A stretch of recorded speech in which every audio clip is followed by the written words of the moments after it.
ইসলামের দ্বিতীয় খলিফা হযরত ওমর ফারুক রাদিয়াল্লাহু তাআলা, খুব খেয়াল করবেন বাবা, কথাটা বুঝাইতে হয়, বুঝাইলে আপনারা বুঝতে পারবেন। রাহমাতাল লিল আলামিন বলে গেছেন, আমি যখন নামাজে দাঁড়াইব আমার পিছে দাঁড়াইবে হযরত আবু বকর সিদ্দিক রাদিয়াল্লাহু তাআলা, যখন আবু বকর দাঁড়াইবে তার পিছে দাঁড়াইবে হযরত মুসলমান ওমর ফারুক রাদিয়াল্লাহু তাআলা, যখন ওমর দাঁড়াইবে এর পাশে দাঁড়াইবে হযরত উসমান গনি রাদিয়াল্লাহু তাআলা, উসমান যখন দাঁড়াইবে উসমানের পিছে দাঁড়াইবে হযরত আলী রাদিয়াল্লাহু তাআলা।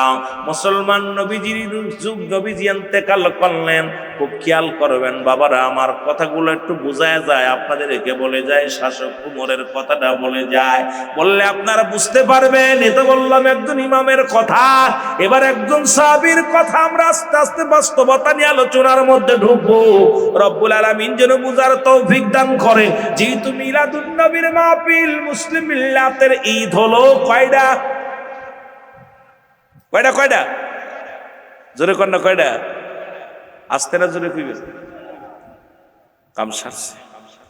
এখানে লিখছেন, খুব ভালো লিখছেন, পবিত্র ঈদে মিলাদুন নবী সাল্লাল্লাহু আলাইহি ওয়াসাল্লাম। মুসলমানদের ঈদ কয়টা? হ্যাঁ, দুইটা। কি কি? এইটা আবার কোন ঈদ?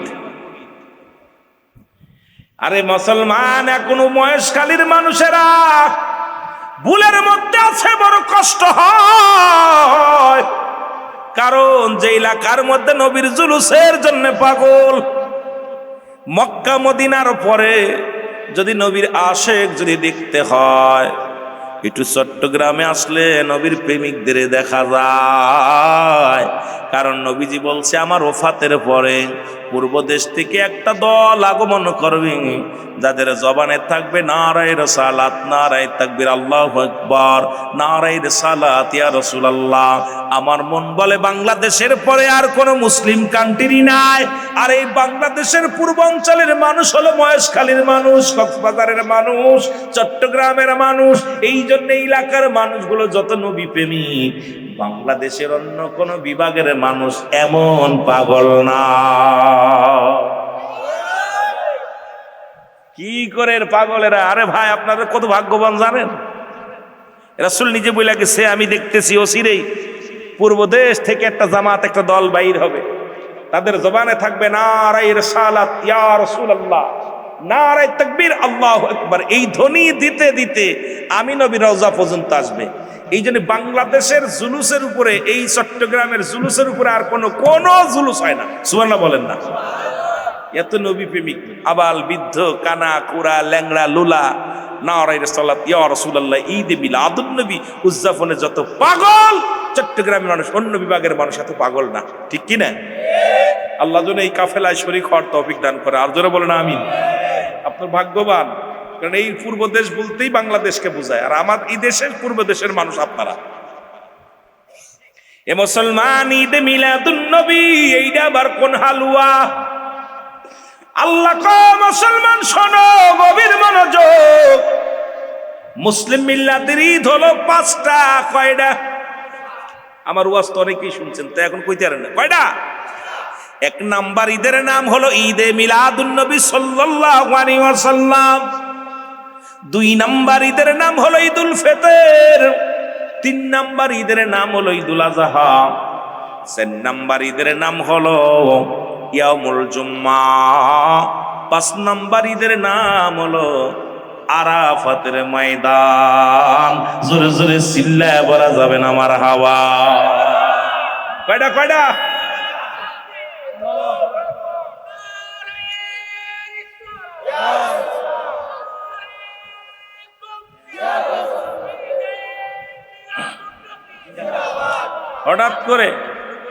হঠাৎ করে ওয়াজ একটু মোড় দিল, কারণ ইল্লাতে হঠাৎ করে পত্রিকার দিকে তাকাইলাম আর আপনাদের মুখের দিকে তাকাইলাম। কয়টা ঈদ? কয়টা? ঈদ মানে আনন্দ, মিলাদ মানে জন্ম বৃত্তান্ত। এখন ঈদে মিলাদুন নবী মানার জন্য আমি ছোট্ট কোনো কুরআন হাদিস এত দলিল লাগতো না। যদি আপনার এলাকায় যদি কোনো কাট্টা ওয়াহাবি থাকে, তারে বলবেন ওয়াহাবি ভাই বসো, আর ঈদে মিলাদুন নবীর দলিল বেশি না, সূরা ইখলাস দিয়ে দিব। আল্লাহ কয় বিসমিল্লাহির রাহমানির রহিম, কুল হুয়াল্লাহু আহাদ আল্লাহুস সামাদ লাম ইয়ালিদ ওয়া লাম ইউলাদ ওয়া লাম ইয়াকুল লাহু কুফুয়ান আহাদ। আমি আপনাদেরকে একদম সংক্ষেপে আকারে বুঝাইয়া দিতেছি। আল্লাহ বলে হাবিব আপনি জানেন তো আমি আল্লাহ এক রে। আজকে যারা ঈদে মিলাদুন নবী মানে না তাদের জন্য আপনারা ভালো করে বুঝাইবেন, রুহুল আমিনের লাগবো না। এলাকার ঘরে ঘরে সুন্নি ভাইয়েরা উত্তর দিতে পারবেন। আল্লাহ বলে আমি আল্লাহ এক। আল্লাহ কয়জন? আরো জোরে বল আল্লাহ। আল্লাহ কয় আমি আল্লাহ এক, আমি কাউরে জন্ম দিই নাই, কারো থেকে জন্ম নিই নাই। এই পৃথিবীর মধ্যে আসমান জমিনের মধ্যে আমার সমতুল্য সমকক্ষ আর কেউ নাই। এই সারা পৃথিবী আমার মুখাপেক্ষে আমি কারুর নয়। এখন আমার নবীর যিনি নাম হলো হযরত মুহাম্মদুর রাসূলুল্লাহ সাল্লাল্লাহু আলাইহি ওয়াসাল্লাম, ওদের জিগাইবেন মিলাদ হলো আছে আমার নবীর, মিলাদ নাই আল্লাহর। এখন মিলাদুন নবী যে মৌলবী মানে না ওরে আগে পিটাইতে হবে, কারণ এই দুনিয়ার মধ্যে আলেম সাহেব শোনো, একমাত্র মিলাদ নাই আমার আল্লাহর। মিলাদ আছে ওই মৌলবীর গরুর মিলাদ আছে, ওই মৌলবীর নিজের মিলাদ আছে। মিলাদ শব্দের অর্থই হলো জন্ম বৃত্তান্ত। এখন আমার নবীর নাম হযরত মুহাম্মদুর রাসূলুল্লাহ সাল্লাল্লাহু আলাইহি ওয়াসাল্লাম। আব্বার নাম আব্দুল্লাহ, মার নাম আমিনা, দাদার নাম আব্দুল মুতালিব, দাদির নাম ফাতিমা। মুসলমান নানার নাম আব্দুল ওয়াহাব, জোহরি নানির নাম বাররা। বংশ হলো মুসলমান কুরাইশ বংশ। 570 খ্রিস্টাব্দে দুনিয়ার মধ্যে নবী আসছে। এখন মৌলবীরে জিগাইবেন তোর আল্লাহর আব্বার নাম কি, তোর আল্লাহর মার নাম কি আগে ক। কারণ আমার নবীর আব্বা ছিল, মা ছিল, বংশ তারিখ ছিল, মুসলমান জন্ম তারিখ ছিল। এই জন্য আমার নবীর মিলাদ আছে, আল্লাহর মিলাদ নাই। আজকে মিলাদুন নবী যারা না মানে এদের মতো বোকা মানুষ আর দুনিয়ায় নাই। ধরে বলেন ঠিক কিনা? কথা ক্লিয়ার? আরে আপনারা উত্তর দিবেন, আমাদের লাগতো না, এই জন্য আপনাদের জন্য সহজ করে দিলাম। ওই মিলাদ নাই কার? আরো ধরে কোন দিন কার? মিলাদ আছে কার? যে কয় নাই ওরও আছে মিলাদ। ওটার জিগাইবি তুই কি আকাশতে পড়ছিস, তোর আব্বা নাই? তোর মিলাদ আছে। সুতরাং মিলাদের বিরোধিতা করার কোন পায়তারা করে লাভ নাই, কারণ মিলাদ আছে আমার নবীর, মিলাদ আছে কুল কায়নাতের স্রষ্টার মিলাদ নাই, সৃষ্টির মিলাদ আছে। ধরে বলেন ঠিক কিনা? সৃষ্টি করছে কে? সুতরাং তার কোনো মিলাদ নাই, সৃষ্টির মিলাদ আছে, স্রষ্টার মিলাদ না। এইটা বুঝাইবি কেমনে করে? আমার নবী কি একবারে উপর থেকে ঠাস করে বেড়ে গেছে? আব্বা ছিল না, মা ছিল না, জন্ম ছিল না।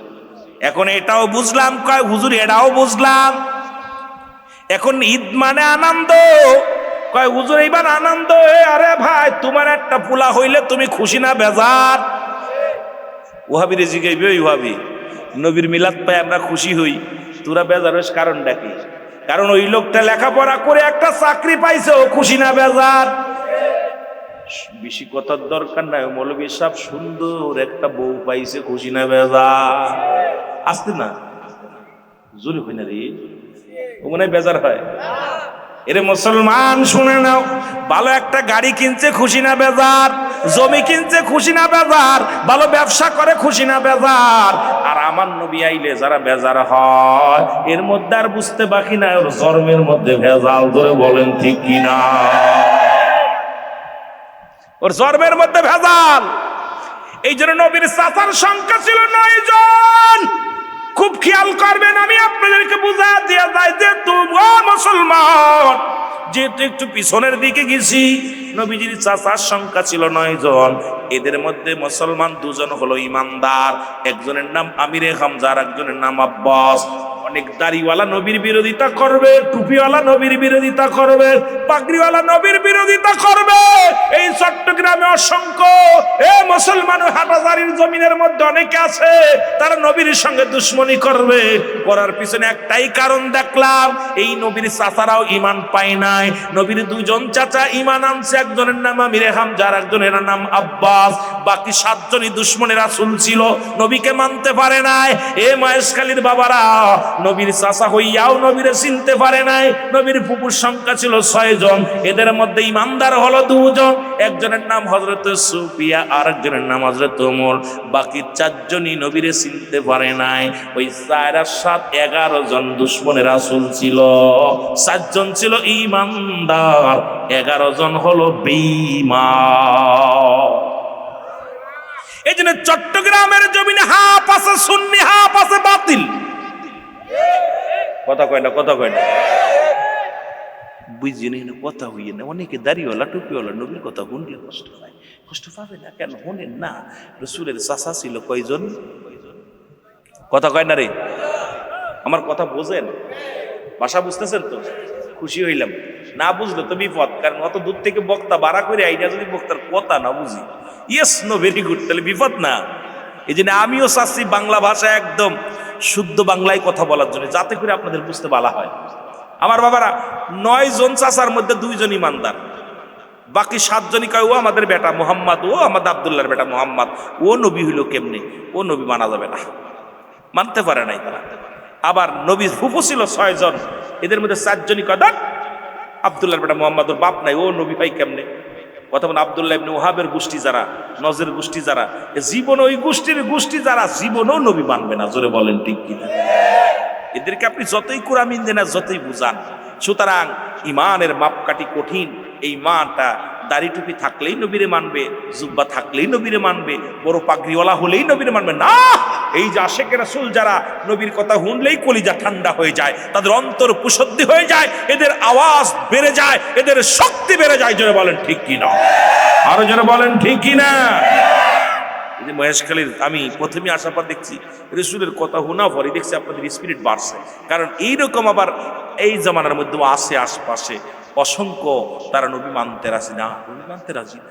আমদার মতো মানুষ, আমগার মতো মানুষ ওই মোল্লারে জিগাইবেন, নবী কয় হায়াতি খায়রুল লাকুম, আমার হায়াতের জিন্দেগিটা আমার উম্মতের জন্য কল্যাণ স্বরূপ। ওই মৌলবীর জিগাইবে আদম আলাইহিস সালাম বলে রব্বানা যালামনা আনফুসানা ইল্লাম তাগফির লানা ওয়া তারহামনা লানাকুনান্না মিনাল খাসিরিন। আদম কয় রব্বানা যালামনা, আল্লাহ আমি জালিমদের অন্তর্ভুক্ত হয়ে গেছি। এখন আদম নবীরে যদি কোনো ব্যক্তি জালিম বলে তার ঈমান থাকবে না, তার বউ অটো তালাক হয়ে যাবে। এখন আদম তো নিজেই বলছে আমি জালিম হয়ে গেছি, আর নবী কয় হায়াতি খায়রুল লাকুম, আমার হায়াতের জিন্দেগিটা আমার উম্মতের জন্য কল্যাণ স্বরূপ, ওয়াফাতি খায়রুল লাকুম, আমার ওয়াফাতটা আমার উম্মতের জন্য কল্যাণ স্বরূপ, ওয়া মামায়াতি খায়রুল লাকুম, উম্মতিরা রে এই দুনিয়া থেকে আমি নবী বিদায় হয়ে গেলাম, এটা আমার উম্মতের জন্য কল্যাণ স্বরূপ। এখন আমার দেশের মৌলবীরা কয় নবী মরে গেছে, ও কপাল পুরা হন। নবী কয় ওয়াফাতি খায়রুল লাকুম ওয়া মামায়াতি খায়রুল লাকুম, নবী কয় উম্মতিরা রে আমি নবী দুনিয়া থেকে বিদায় নিলাম আমার উম্মতের কল্যাণের জন্য গো। এই দুনিয়া থেকে বিদায় নিয়ে ঘুমায় আছি আমি নবী, আমার কোন উম্মত যদি ভালো কর্ম করে আমি নবী প্রশংসা করি আল্লাহর দরবারে, আবার যদি কোন উম্মত গুনাহের কাজ করে আমি নবী আল্লাহর দরবারে ইস্তেগফার করি, মাফ চাই। এমন নবীর উম্মত হইলাম। ভুল করে সন্তান মাফ চায় বাবা। আপনাদের গ্রামে আছেন অনেক বাবা, সন্তান অন্যায় করে, রাতের গভীরে যায় বাবাই কয় ভাই আমার ভাই ছেলেটা বুঝতে পারে নাই, মাফ করে দাও। অনেক মা অন্যায় করে, গ্রামের ছেলে মাফ চাই চেয়ারম্যান মেম্বার যাইয়া। আরে এমন নবীর উম্মত হইলাম, ভুল করি আমি ক্ষমা চাই আমার নবী। সেই নবীর বিরোধিতা যারা করে এদের মতো মুনাফিক, এদের মতো দুশমন, এদের মতো বেয়াদব এই পৃথিবীর মধ্যে আর কেউ নাই। ধরে ধরে চিল্লায় বলেন ঠিক কিনা? অন্যায় করে ফুলা মাফ চায় বাবা, অন্যায় করে গ্রামের ছেলে মাফ চাই চেয়ারম্যান মেম্বার যায়া। অন্যায় করি আমি নবী চাই মাফ। এই নবীর পক্ষে থাকার দরকার আছে কি না? আরো যারা বলে না শিখি না এরে আমার মনের জল্পনা কল্পনা নবী যাব আমি সোনা যাব আমি জোরে জোরে বলো যাব আমি আমার মনের জল্পনা কল্পনা নবী যাব আমি সোনা নবীজি কেউ ভালোবাসি মনটা আমার অনেক খুশি নবীজি কেউ ভালোবাসি ওরে নবীজি কেউ ভালোবেসে তৃপ্তি মেটে না বলো নবীজি কেউ ভালোবেসে না গো যাব আমি সোনা বলো যাব আমি সোনার মদিনায় বলো যাব আমি আমার মনের জল্পনা কল্পনা নবী যাব আমি এই নবীর প্রেমে এত জাদু ডাকিলে মনে হয় মধু নবীর প্রেমে এত জাদু ডাকিলে মনে হয় মধু এই মধু কোথাও মেলে না বলো এই মধু না গো যাব আমি সোনা বলো যাব আমি সোনার মদিনায় বলো যাব আমি আমার মনের জল্পনা কল্পনা নবী যাব আমি সোনা এই দুনিয়ার মুসলমান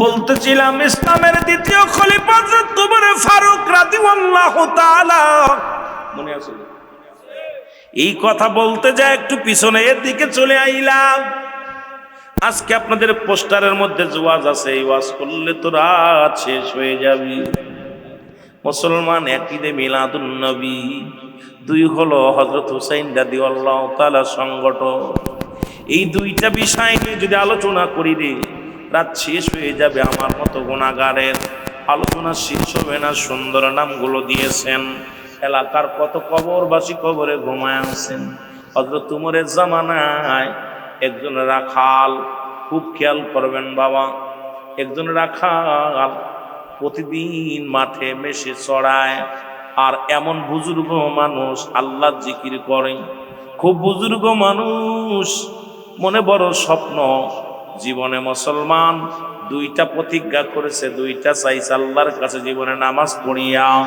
দুইটা দাবি করে একটা নাম্বার রব্বে কারীম এরে আমি রাখালের দুইটা স্বপ্ন তুমি পুরা করবা গো একটা হলো আমি ইন্তেকালের পরে তুমি আমার একটা জান্নাত দিবা দুই নাম্বার হলো এই জমিনের মধ্যে মক্কা মদিনার মধ্যে একজন নাই পরনয় শাসক আল্লাহর নবীর সাহাবী হযরত ওমর ফারুক রাদিয়াল্লাহু তাআলার সঙ্গে আমারে দেখা করায়া দিবা এই দুইটা মাত্র দাবি আর কিছু চাই না জীবনে আর কিছু চাওয়ার নাই এই দুইটা চা আমার পুরা করবা জোরে জোরে চিল্লায়া বলা যাবে না মারহাবা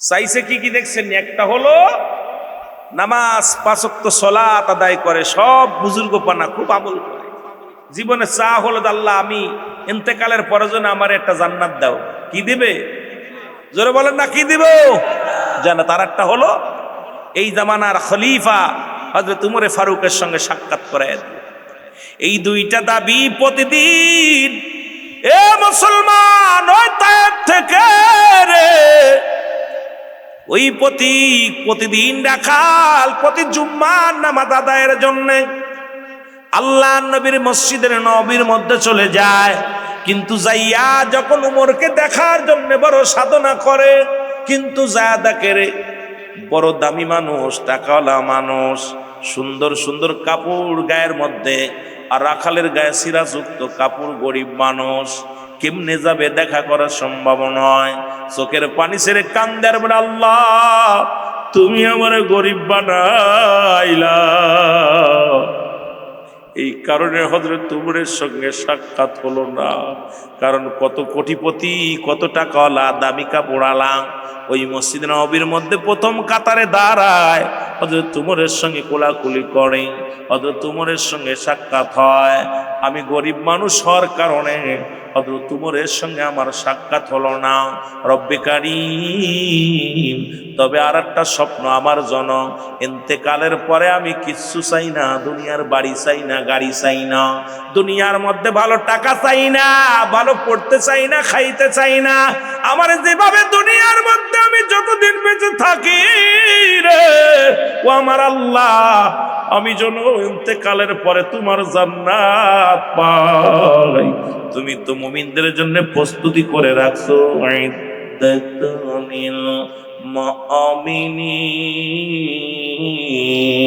আল্লাহ কয় মুমিনদের জন্য, মুত্তাকিনদের জন্য একটা নয়, দুটি নয়, 8টা জান্নাত প্রস্তুতি করে রাখলাম।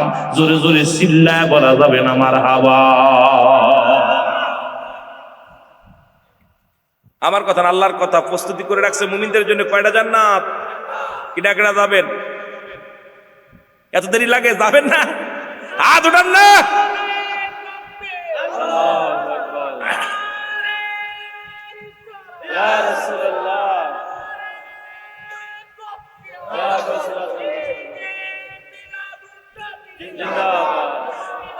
এ মুসলমান গভীর মনোযোগ শুনে নাও। হযরত উমর ফারুক ছদ্মবেশে প্রতিনিয়ত বাইর হতো। 22টা তালিযুক্ত কাপড়ের মধ্যে একজন দেখবো সে মুসলমান। আমার দেশের এমপি সাহেবের যে অবস্থা, মন্ত্রীদের যে অবস্থা, চেয়ারম্যান মেম্বারের যে অবস্থা, একটা দুটো নয় 22টা তালি লাগাইছে কাপড়ের মধ্যে, লাগাইয়া ছদ্মবেশে রওনা দিচ্ছে। যাক, মুসলমান মরুভূমি প্রান্তর দিয়া যায়, যাইতে যাইতে পিপাসায় কাতর হয়ে গেলেন, কলিজাটা শুকায় গেছে। দেখে একজন রাখাল বকরি চড়ায়, রাখালের কাছে যাইয়া ডাক দে, কয় রাখাল, ও রাখাল, রাখাল রে। রাখাল সামনে আসছে, রাখালকে দেয় সালাম, দে আসসালামু আলাইকুম। আমার মন বলে আপনি মুসলমান। রাখাল বলে আলাইকুম আসসালাম, আমি মুসলমান। বলো রাখাল, আমি প্রতীক, আমি একজন রাজদরবারে যিনি প্রধানমন্ত্রী, খুব খেয়াল করবেন বাবা, যিনি তৎকালীন জামানার শাসক, যিনি খলিফা, তিনি একজন ভেষ ধরে 22 তালি কাপড় গায়ে দিয়ে ভিতরে বাইর হইল। আমার বাবারা অনেক গরিব মানুষ, কষ্ট পাওয়ার কিছু নাই, কারণ আল্লাহ নিজেই কল কাসিম হাবিবুল্লাহ, দিন মজুরি মেহনতকারীরা আল্লাহর বন্ধু। সুতরাং যারা কষ্ট করেন, মাঠের মধ্যে শ্রম দেন, যারা গায়ের ঘাম, যারা রৌদ্রের মধ্যে থাকেন, অটো চালান, যারা মিশুক চালান, এই পাগলদেরকে আল্লাহ বন্ধু হিসেবে ডাক দিছে। জোরে জোরে চিল্লায় বলা যাবে না মারহাবা। আপনাদের ওয়াজ করছে আল্লাহ, গরিব মানুষের ওয়াজ করছে আল্লাহ, যারা কাজ করে খায়, যারা কর্মচারী, দিন মজুরি মেহনত করে, এদের কথা আল্লাহ কইছে কোরআনে। সুবহানাল্লাহ বলেন না? আমার বন্ধুগণ গভীর মনোযোগ শুনে নাও। হযরত উমর ফারুক রাদিয়াল্লাহু তাআলা যাইয়া এইবার প্রতীককে সালাম দিয়া বলে, প্রতীক আমাকে একটু দুধ দাও, পিপাসায় বড় ক্লান্ত হয়ে গেছি, পিপাসায় আর চলতে পারি না, আমি হাঁটতেও পারি না, এখনো ক্ষুধা লাগছে, অনেক দূর থেকে জার্নি করে আসলাম। 2 হলো মরুপ্রান্তরের রৌদ্র। যারা মক্কা মদিনায় গেছেন, যারা হজ করতে গেছেন, উমরায় গেছেন, ওই মরুপ্রান্তরে কি যে উত্তপ্ত রৌদ্র, ওই বালুর চর মরুভূমির মধ্যে কত কষ্ট। হযরত উমর ফারুক রাদিয়াল্লাহু তাআলা ডাক দিয়ে কয়, প্রতীক আমাকে একটু দুধ দাও, 1 পেয়ালা দুধ আমারে দাও, আমি পান করি, খেয়ে বাঁচবো। প্রতীক ডাক দেওয়ার সঙ্গে সঙ্গে রাখাল কয়, ও প্রতীক, আমি একটু দুধ আমি দিতে পারবো না, আমি বকরি চড়াই, কিন্তু বকরির মালিক আমি না। জোরে জোরে চিল্লায় বলা যাবে না মারহাবা। বকরির চড়াইতেছি আমি, ঠিক আছে, কিন্তু বকরির মালিক আমি না। হযরত উমর ফারুক ডাক দেখো, প্রতীক আমি পিপাসায় কাতর হয়ে গেছি, একটু দুধ দাও। ডাক দে বলে, রাখাল ডাক দেখো, প্রতীক শোনো, তুমি আমার কাছে দুধ চাও, এই বকরির মালিক আমি না, বকরির মালিকের হুকুম ছাড়া আমি একটা ছোটা দুধ আমি তোমাকে দিতে পারবো না। কয় মালিক কি দেখছে? কয় তুমি কি জানো না তুমি কার রাজ্যে বাস করো? এই রাজ্যটার মালিক কার রাজ্যে বাস করো? কয় কার? এই রাজ্যের খলিফা হযরত উমর ফারুক রাদিয়াল্লাহু তাআলা। ওনার গোয়েন্দার মানুষ যদি জানতে পারে আমি দুধ তোমাকে দিছি চুরি করে, আমার গর্দান রাখবে না। ওই উমরের মুসলমান গুপ্তচর আছে, এরা যদি টের পেয়ে যায় আমাকে মেরে ফেলবে। আর দুই হলো আমি আমার মালিকের হুকুম ছাড়া এক ফোঁটা দুধ আমি তোমারে দিতে পারবো না। জোরে জোরে চিল্লায় বলা যাবে না মারহাবা। এরে হযরত উমর ফারুক রাদিয়াল্লাহু তাআলা ডাকতে বলে, পথিক তোমার বকরির মালিকও দেখছে না, হযরত উমরের লোকও দেখছে না, তুমি একটু দাও গো। কয় তুমি তো একটা চোর। ডাকতে বলে, পথিক তুমি একটা চোর, তুমি কেমনে ভাবলে আমি তোমাকে দুধ চুরি করে দিব? যেহেতু এটা সম্ভব নয়, তুমি দূর হয়ে যাও, আমার সামনে থেকে দূর হয়ে যে এটা করা সম্ভব নয়। হযরত উমর ফারুক হাত ধরে টানতে নিয়ে গেলেন। নেয়া কয় প্রতিক্রিয়ায় এবার মুসলমান 12টা দিনার দিলেন, হাতের মধ্যে বা 40টা দিনার স্বর্ণের দিনার দিয়া কও, পথিক এই নেও স্বর্ণের দিনার গুলো নেও, আমাকে এক গ্লাস এক পেয়ালা দুধ দাও, আমি খায়া বাসি। তোমার মালিকও দেখছে না, উমরের লোকজনও দেখছে না, তোমারে কেউ তোমারও মালিক হয়ে গেলে আমারও বেঁচে গেলে আমিও দুধ পান করে শান্তি পেলাম। সঙ্গে সঙ্গে রাখাল চিৎকার মেরে কয়, তুমি মুনাফিক।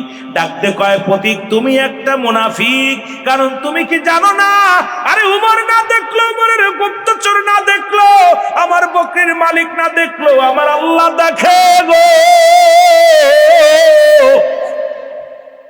আইরে ইমানদার, আমার আল্লাহ রাব্বুল আলামিন দেখো। পথিক তুমি যে একটা মুনাফিক, তুমি একটা চোর। বলেন দেশের প্রেসিডেন্টে যদি চোর বলে, দেশের প্রেসিডেন্টে যদি মুনাফিক বলে, আমাদের চেয়ারম্যান মেম্বার একটু যদি মুখে মুখে তর্ক করা হয়, গুলি খেয়ে মরতে হয়। আর কিন্তু আল্লাহর প্রিয় পাগল মুসলমান মুসলিম মিল্লাতের খলিফা হযরত উমর ফারুককে মুনাফিক বললেন, গালি দিলেন। মুসলমান চোর বললেন, খলিফা হযরত উমর ফারুক দাঁড়ায় রইলেন। জোরে জোরে চিল্লায় বলা যাবে না মারহাবা। কি আশ্চর্য! খলিফা হযরত উমর ফারুক রাগ হচ্ছে, কিন্তু চেক দিছে। চেক দিয়া বলে, বাবা তুমি কি জানো না কোরআনের আইন দিয়ে দেশ পরিচালনা করে হযরত উমর ফারুক? কোরআনের আইন, সুতরাং চুরি নিজেও করা যাবে না, কাউকে চুরি করতে দেওয়া যাবে না, এটা আমার দ্বারাই সম্ভব না। আর আমাদের সাথে যদি দেয় কোনো কিছু, ব্যবসা করতে গেলে ব্যবসা সব শেষ। কথা বুঝলি? সব শেষ। এ আমার ভাইরা, আমার বন্ধুরা, আমার হযরত উমর ফারুক ডাকতে বলে, ভাই তুমি এই স্বর্ণের দিনার গুলো নিলে না, তোমার কি জীবনে ধনী হওয়ার শখ নাই? জীবনে কি তোমার বড় লোক হওয়ার শখ নাই? সারা জীবন শুধু বকরি চড়াইবা আর খাইবা, তোমার কি কোটিপতি হওয়ার স্বপ্ন নাই? এবার ডাকতে বলে, রাখাল আবার দুইটা স্বপ্ন আছে। একটা স্বপ্ন হলো আমি যেন ইন্তেকালের পরে আল্লাহ আমার যেন নাজাত দেয়, জান্নাত দেয়। কারণ আমার জীবনে কোনো স্বপ্ন নাই, যত কষ্ট হোক দুনিয়ার মধ্যে হাজারো কষ্ট সহ্য করব, আমার ইন্তেকালের পরে যেন রব্বে কারীম আমাকে একটা জান্নাত দিয়া দেয়। দ্বিতীয় স্বপ্ন হলো, যেহেতু হযরত উমর ফারুক কুরআন দিয়ে দেশ পরিচালনা করেন, খলিফা আল্লাহর নবীর সাহাবী হযরত উমর ফারুক রাদিয়াল্লাহু তাআলাকে একটু শরীয়তের চোখ দিয়ে দেখতে চায়। এই দুইটা মাত্র সামারার কোনো চাওয়া নাই। জোরে জোরে চিল্লায় বলা যাবে না মারহাবা? আরো জোরে জোরে চিল্লায় বলেন মারহাবা। ও তোরা দেখলে ছবি পাগল হবি, তোরা দেখলে ছবি ওরে কাঁদবি বসে নিরালায়, বল কাঁদবি বসে নিরালায়। আমার দয়াল নবী যেই দেশে ঘুমায়, আমার মায়ার নবী যেই দেশে ঘুমায় বলো প্রেম যদি করবি রে মন, বলো প্রেম যদি করবি রে মন, সব সেরে চল মদিনায় তোরা, মদিনায় আমার দয়াল নবী যেই দেশে ঘুমায়, আমার মায়া উম্মতের কান্ডারি নবী, আমার উম্মতের কান্ডারি নবী আমার কাঁদিতেছেন মদিনায়, আমার দয়াল নবী যেই দেশে ঘুমায়, আমার মায়ার। এ ভাইরা আমার, বন্ধুরা আমার, যে কথাগুলো বলি দেবের কান্না লাগা শোনো গো। রাখাল ডাকতে বলে, ভাই প্রত্যেক জীবনে আর কোন স্বপ্ন নাই রে, দুইটা স্বপ্ন, একটা হলো আল্লাহর জান্নাত, আর একটা হলো প্রিয় নবীর সাহাবী হযরত উমরের সঙ্গে সাক্ষাৎ। হযরত উমরে ফারুক ডাক দিয়ে কয়, ভাই প্রতীক দোয়া করে। উমরে ফারুক হাত উঠায় দোয়া করে, আল্লাহ এই তুমি রাখালকে তুমি জান্নাত দিয়া দিও গো আল্লাহ, এই রাখালকে তুমি একটা জান্নাত দিয়ে দিও। রাখাল গালি দেয়, কয় তুমি একটা চোর মুনাফিক, তুমি কার জন্য দোয়া করো? নিজেই তো একটা চোর, চোর হইয়া দোয়া করো আমার জন্য। তুমি একটা মুনাফিক, তুমি আমার জন্য দোয়া করো, তুমি আমার জন্য কেন দোয়া করো? ওমরে ফারুক মনে এত রাগ সেক দিয়ে দাঁড়ায় রইলেন।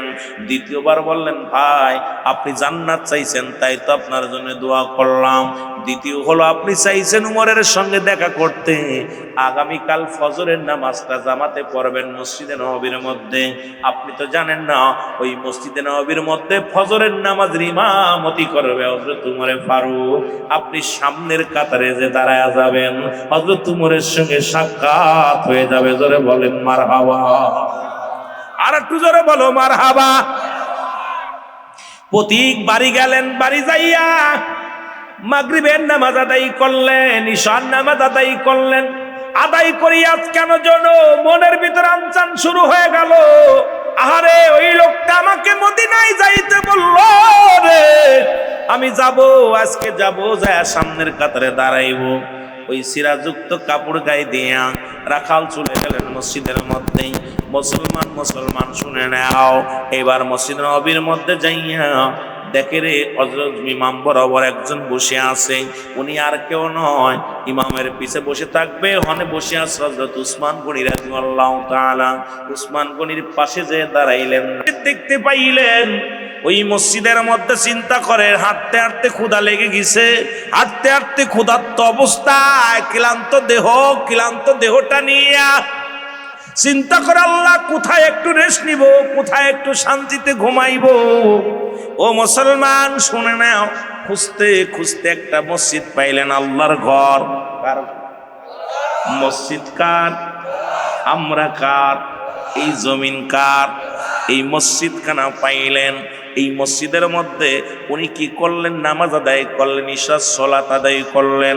সালাত আদায় করে সব মুসল্লি যখন বাইর হয়ে গেল, খুব খেয়াল করবেন বাবারা আমার, এইবার যখন সব মুসল্লি বাইর হয়ে গেল, মুসলমান আহমদ ইবনে হাম্বল উনি কি করলেন? সঙ্গে সঙ্গে একটু বিশ্রাম নিলেন, মসজিদের মধ্যে শুয়ে পড়লেন।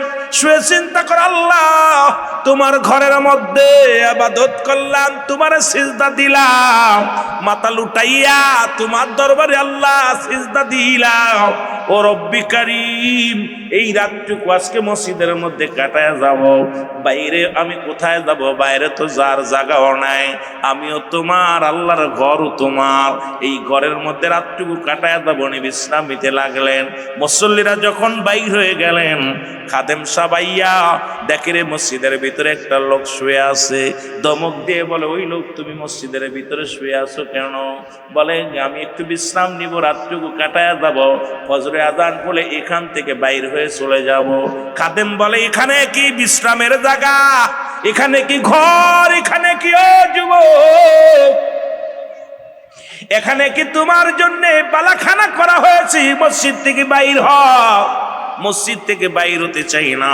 ইমাম হাম্বল রাদিয়াল্লাহু তাআলা উনি কি করলেন? মুসলমান অনেকক্ষণ বয়া রইলেন, কিন্তু ধমক দিয়া খাদেম সাহেব মসজিদ থেকে বাইর করে দিলেন। কিন্তু তখনও পর্যন্ত এত বড় একজন ইমাম, যার নাম শুনলো তৎকালীন যেমন রাজা বাদশাহ দাঁড়াইতেন, সালাম দিতেন, যিনি যে পড়তে যাইতেন মানুষ দাঁড়ায়া দাঁড়ায়া তারে সেলট দিতেন। ওই ইমাম হাম্বল যে রাস্তা দিয়ে যাইতো, ওই তৎকালীন জামানার রাজা বাদশারা দাঁড়ায়া দাঁড়ায়া তারে সেলট দিত। কিন্তু এত বড় একজন আল্লাহর মাহবুব বান্দা হওয়ার পর নিজের পরিচয় গোপন রাখলেন। খাদেম ধমক দেয়, খাদেমের ধমক শুই না একটু বিচলিত হয় নাই, রাগান্বিত হয় নাই। এমন মুসলমান শুধু কান্দার বলে, আমার আল্লাহ, এই ধমকটা আমার হয়তো প্রাপ্য ছিল, এই জন্য ধমক খাইলাম। আমি যদি উত্তর দিই প্রতিশোধ হয়ে যাবে। না না, আমি প্রতিশোধ দিব না, আমি ধমক দিব না, আমার পরিচয় আমি দিব না। ও আমার আল্লাহ, আমি মাওলা তোমার গোলাম, তোমার গোলাম। গোলামকে তুমি আরো নমনীয় বানায় দাও, এই গোলামকে আরো কি বানায় দাও, নমনীয় বানায় দাও। কিন্তু আমার দেশের মানুষ একটু টাকা পাইলেই গরম, একটু সম্পদ পাইলেই তাদের গরম। আজকে ভাইরাতে বাইনের মুসলমান খুন হয়, দেখছেন কোথায়? ওই মুসলমান ফরিদপুর বোয়ালমারীর জমিনে আপন ভাই হইয়া বড় ভাই হইয়া ছোট ভাইকে হত্যা করেছে। উনি এবছরে নির্বাচন করেছিলেন, কিন্তু নির্বাচনে ফেল করেছে স্বতন্ত্র প্রার্থী হইয়া। এই পাগলটা এই সম্পদের জন্য ভাই হইয়া ভাইয়ের বুকে গুলি চালাইল। ওর কি একটু ধারণা নাই? আল্লাহ কয়, কুল্লু মান আলাইহা ফান। আল্লাহ কয়, বান্দা এই জমিনটা আমি রাখবো না, এই জমিনের মধ্যে যা কিছু আছে আমি আল্লাহর জন্য বিচ্ছিন্ন করে দিব। এই জমিনের মধ্যে যত মাটি আছে মাটিগুলো পুড়ে তামা হয়ে যাবে রে। এই জমিনের মধ্যে কোনো মাটি থাকবে না। এই যে বাল, আপনারা কত মুসলমান কত কি করেন বলতেছিলাম, লবণ তৈরি করেন, এই না জমিনের মধ্যে জমিনটা আল্লাহ রাখবে না, এই জমিনটা পুরো আমার আল্লাহ তামা বানায় দিবে। এই জমিনের মধ্যে যত পানি আছে, যে পানিটা ও মুসলমান বাষ্প করিয়া লবণ বানান, এই পানিটা একদিন পুড়ে আমার আল্লাহ ছাই বানায় দিবে। আল্লাহ কয়, বান্দা যেদিন কিচ্ছু বলতে কিচ্ছু থাকবে না, সেদিন থাকবো শুধু আমি আল্লাহ। জোরে জোরে চিল্লা বলা যাবে না মারহাবা। আল্লাহ কয়, যেদিন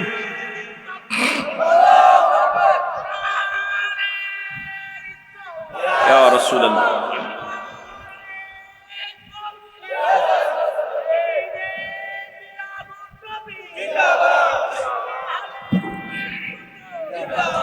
আল্লাহ কয়, বান্দা যেদিন আমি থাকবো আমার নবীর প্রেম ভালোবাসা নিয়ে গো।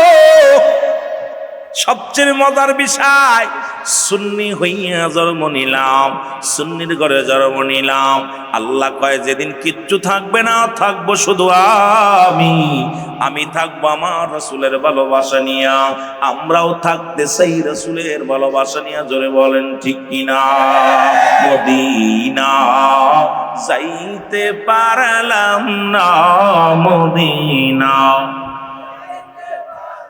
আরো জোরে জোরে চিল্লায় বলেন, মদিনা যাইতে পারলাম না, মদিনা।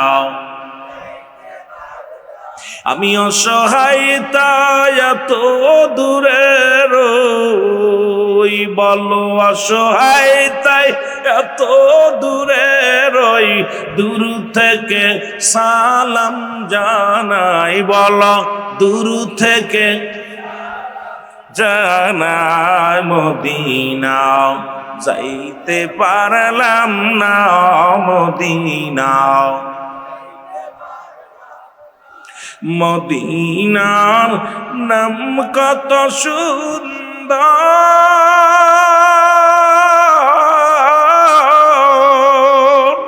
মদিনা কেড়েছে অন্তর,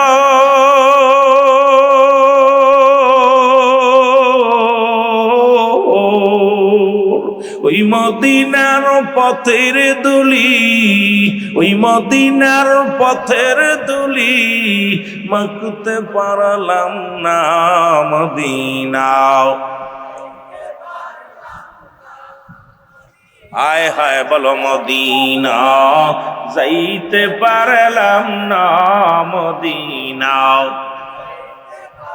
আমি অসহায় তাই এত দূরে রই, বলো অসহায় তাই অল্প দূর থেকে সালাম জানাই, বলো দূর থেকে সালাম জানাই মদিনা যাইতে পারলাম না মদিনা, দেখতে পারলাম না মদিনা, যাইতে পারলাম না মদিনা, দেখতে পারলাম না। আল্লাহুম্মা পানি লাগবে না, মাঝে মাঝে শাক পাইন বহু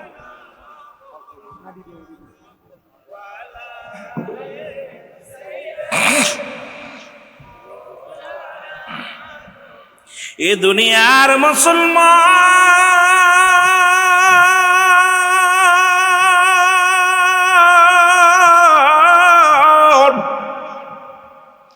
ইমাম হাম্বল যাইয়া বাবার গভীর মনোযোগ, ইমাম আহমেদ হাম্বল, ও মুসলমান শুনে নাও, আহমদ ইবনে হাম্বল, অনেকেই বলে হাম্বল বলে, কেউ বলে মুসলমান, শুনে রাহমাতুল্লাহ আলাইহি এ কি করলেন, উনি সিঁড়ির উপরে বইয়া পড়লেন, সিঁড়ির উপরে বইয়া, মসজিদের সিঁড়ির উপরে বইয়া চোখের পানিগুলো ছেড়ে দিয়ে বলে রব্বি কারীম, তোমার মসজিদে জায়গা হলো না, আজকের রাতটা বুঝি সারা রাত ফাঁকা ময়দানে কাটাইতে হবে, আল্লাহ সিঁড়ির উপরে বুঝি কাটাইতে হবে। খাদেম সাহেব আইয়া কয়, ও প্রতীক সিঁড়ির পর থেকে বাইর হও, সিঁড়ির পর থেকে লাভো, কারণ তুমি এখান থেকে দূর হও। মুসলমান এইবার ওনাকে হাত ধরে টেনে উঠান তো ওখান থেকে। হযরতে মুসলমান আহমদ ইবনে হাম্বল ওনাকে হাত ধরে বাইর করে দিলেন। এই গুটি গুটি পায়ে উনি দেখতে পাইলেন রাস্তার উপরে একটা ছোট্ট দোকান, এই দোকানটা উনি দেখতে পাইলেন, গেলেন দোকানদারের কাছে, যায় দাঁড়াইয়া রইলেন। ভিতর থেকে দোকানদার সালাম দেয়, আসসালামু আলাইকুম। ওই প্রতীক বলে, ওয়ালাইকুম আসসালাম। ও প্রতীক, আপনার সঙ্গে যা যা হয়েছে সব আমি দেখেছি। খাদেম সাহেব আপনাকে মসজিদ থেকে বাইর করে দিল, এরপরে আপনি সিঁড়ির উপরে, মসজিদের সিঁড়ির উপরে বসলেন, এখান থেকেও খাদেম সাহেব আপনাকে বের করে দিল। এর আল্লাহর ঘরে আপনার জায়গা দিল না, আপনাকে তাড়া দিল, আপনি রাগান্বিত হলেন না। যদি কিছু মনে না করেন, আমি ছোট্ট এই ঘরের মধ্যে, এই দোকানের মধ্যে রুটি বানায়, সারা রাত ভরে রুটি ছেনি, সকালবেলা রুটিগুলো বানায়, এলাকার মানুষগুলো আমার দোকানে এসে খায়। যদি আপনি মনে কিছু না করেন, এই ঘরের মধ্যে বিশ্রাম নিতে পারেন। মুসলমান শুনে নাও, হযরতে আহমদ ইবনে হাম্বল উনি কি করলেন, এই ঘরের ভিতর প্রবেশ করলেন, দেখে আগুনের তাপ, ঘরটা বড়, মুসলমান অনেক গরম, কারণ বিশাল ঠান্ডা, শীতের মধ্যে গায়ের মধ্যে পোশাক নাই। ও মুসলমান, শীতের পোশাক নাই, কনকনে শীতের মধ্যে দোকানের মধ্যে রইলেন। কিন্তু উনাকে শোয়া দেয়া পর দোকানদার বিড়বিড় করে মুসলমান দেখে পানি ছেনলো, পানি যখন ঢাললো আটার মধ্যে, বিড়বিড় করে মুখটা নাড়ায়। এবার দেখে আটা যখন গোলাইলেন তখনও বিড়বিড় করে ঠোঁটনা নড়ায়। এবার আটা যখন খামির বানাইলেন তখনও বিড়বিড় করে মুসলমান কি যেন বলে, ঠোঁটটা নাড়ায়। আবার যখন রুটি বানানো শুরু করলো তখনও ঠোঁট দুইটা বিড়বিড় করে নড়ায়। ইমাম সাহেব এবার জিগাইলেন, ও ভাই দোকানদার, মনে কিছু করবেন না, আপনার কাছে একটু জানতে চায়। আমি দেখলাম আপনি কি যেন বলেন, আপনি এই যে পানি টানলেন আটা রুটির মতো, আটার মধ্যে যখন পানি দিলেন তখনও দেখলাম আপনি মনে মনে যেন কি বলেন, কি দুরূদ কি পড়েন। আবার যখন আপনি আটা বানাইয়া খামির বানাইলেন তখনও দেখলাম কি যেন বলেন। আবার যখন রুটি বানান তখনও যেন কি বলেন। দোকানদার বলে, ভাই আমি আর কিছু বলি না।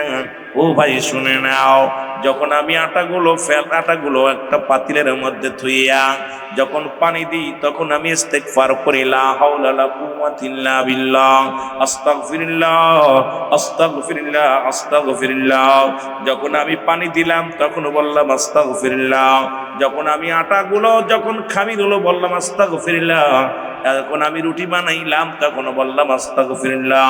বলে, ভাই আপনি এটা বলেন কেন? আমি এইটা বলার কারণে আমি এত বরকত পাই, আমি এত বরকত পাই। রব্বে কারীম আমারে কোথায় অভাব রাখে না। এই দুনিয়ার মধ্যে ইস্তেগফার করার কারণে আল্লাহ আমাকে এত বড় ধনী বানায় দিছে। দুনিয়ার সম্পদ আল্লাহ এত পরিমাণ আমার দিছে। শুধু আমার মনে একটা মাত্র আশা, আমি যা বলি আমার আল্লাহ কবুল করে। আমি আল্লাহর কাছে যা চাই আমার আল্লাহ সেটা কবুল করে। জোরে জোরে চিল্লায়া বলা যাবে না সুবহানাল্লাহ।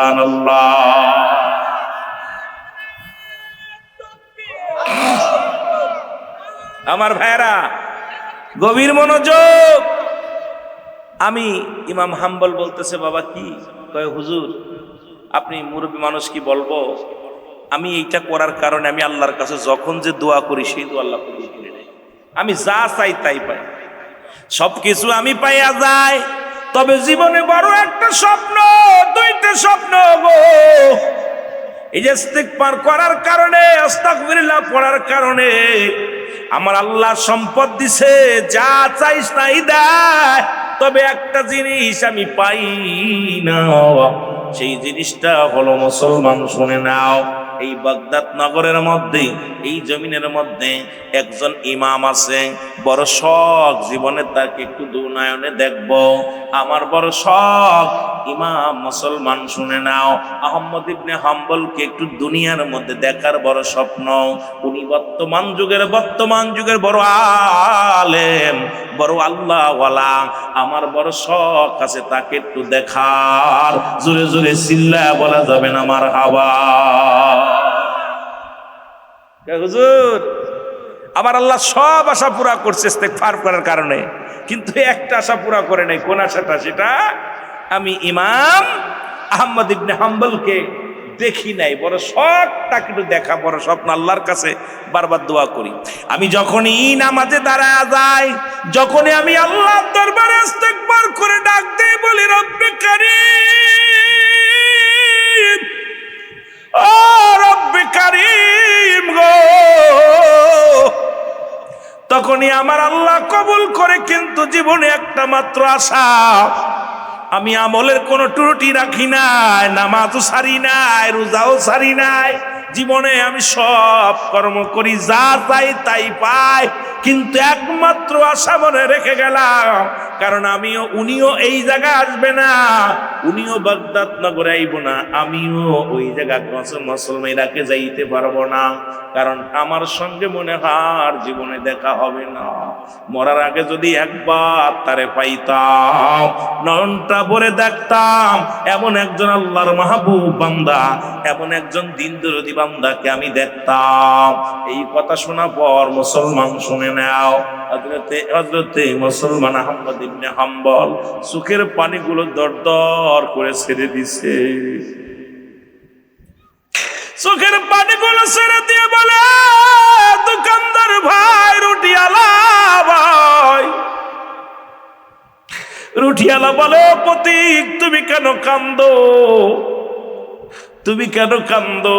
বলে, কান্দি এই কারণেই কান্দি, আজকেও তোমার দোয়া কবুল হয়ে গেছে। জোরে বলেন না মারহাবা। জীবনে যত দোয়া করছো কবুল হয়েছে, আজকেও তোমার দোয়া আমার আল্লাহ কবুল করেছে। এই জন্য আমাকে মসজিদ থেকে বাইর করে দিছে, মসজিদের ওই সিঁড়ি থেকেও আমার তাড়া দিয়েছে, দূর দূর করে তাড়িয়ে দিছে। জোরে জোরে চিল্লায়া বলা যাবেন আল্লাহু আকবার। মুসলমান রুটিওয়ালা দোকানদার ডাক দেখো ভাই প্রতীক, আরে আমি দেখতে চাইলাম ইমাম আহমদ হাম্বলকে, কিন্তু আপনি কেন কান্দেন? আর আপনাকে কেন মসজিদ থেকে বাইর করে দিল? আর আপনাকে কেন মসজিদের সিঁড়ি থেকে বিতাড়িত করলো? এটার জন্য আপনি কেন কান্দেন? বলে ভাই আপনার দোয়া আমার আল্লাহ কবুল করেছে, আপনার তওবা আপনার জিকির এমন ভাবে কবুল করেছে, আমার আল্লাহ রাজি হয়ে গেছে। আপনি যাকে দেখতেছেন তিনি আর কেউ নয়, তিনি হলো আহমদ ইবনে হাম্বল। জোরে জোরে চিল্লা বলা যাবে না আমার হাওয়া, জোরে জোরে চিল্লা বলা যাবে না আমার হাওয়া। আমার মনে বড় আশা ছিল যাব রে মদিনা, বলো মনে বড়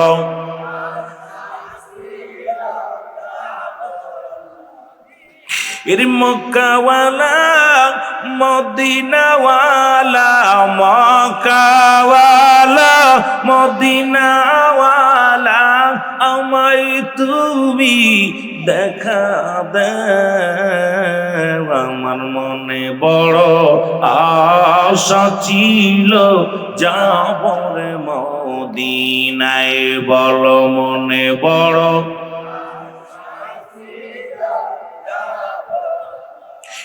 আরব সাগর পাড়ি দিব, নাই তো মোদের তরি,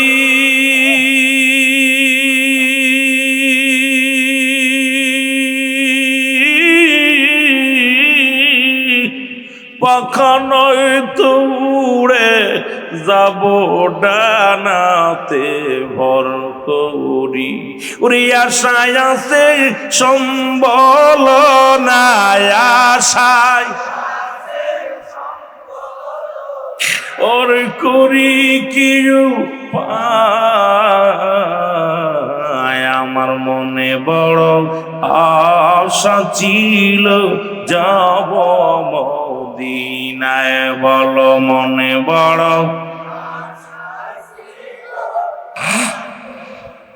আল্লাহ একবার হলো মদিনা দেখাই ওই মহেশপুরের মানুষগুলোকে, আল্লাহ চট্টগ্রামের মানুষগুলো, আল্লাহ কক্সবাজারের মানুষগুলো একবার হলো মদিনা মনোয়ারা জিয়ারত করে। মনে বড় আশা ছিল যাব রে মদিনায়, বলো মনে বড় এর ঘুরি আমি দেশ বিদেশে, ঘুরি আমি দেশ বিদেশে, নবীর পাগল হইয়া। আমার মনে বড় আশা ছিল যাব মদিনায়, বলো মনে বড়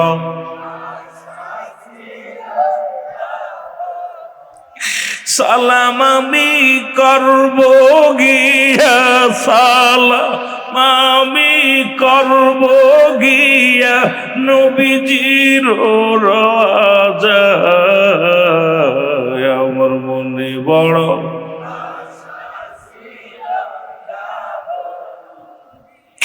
এ দুনিয়ার মুসলমান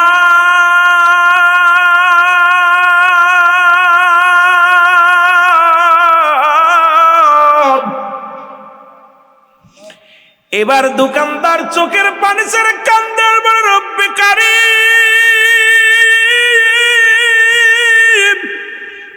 ও রব্বে কারীম গো, তোমার মহিমা, আমি তোমার পাগল, তোমার জিকিরে মাশগুল হওয়ার কারণে জীবনের সব আশা পুরো করলাম। আজকে আমি আপনাদেরকে বইলা যায়, এ মহেশখালীর বাজানেরা আপনাদেরকে বলে যায়, কাজে কর্মের মধ্যে ইস্তেগফার পড়বেন, দুরূদ পড়বেন।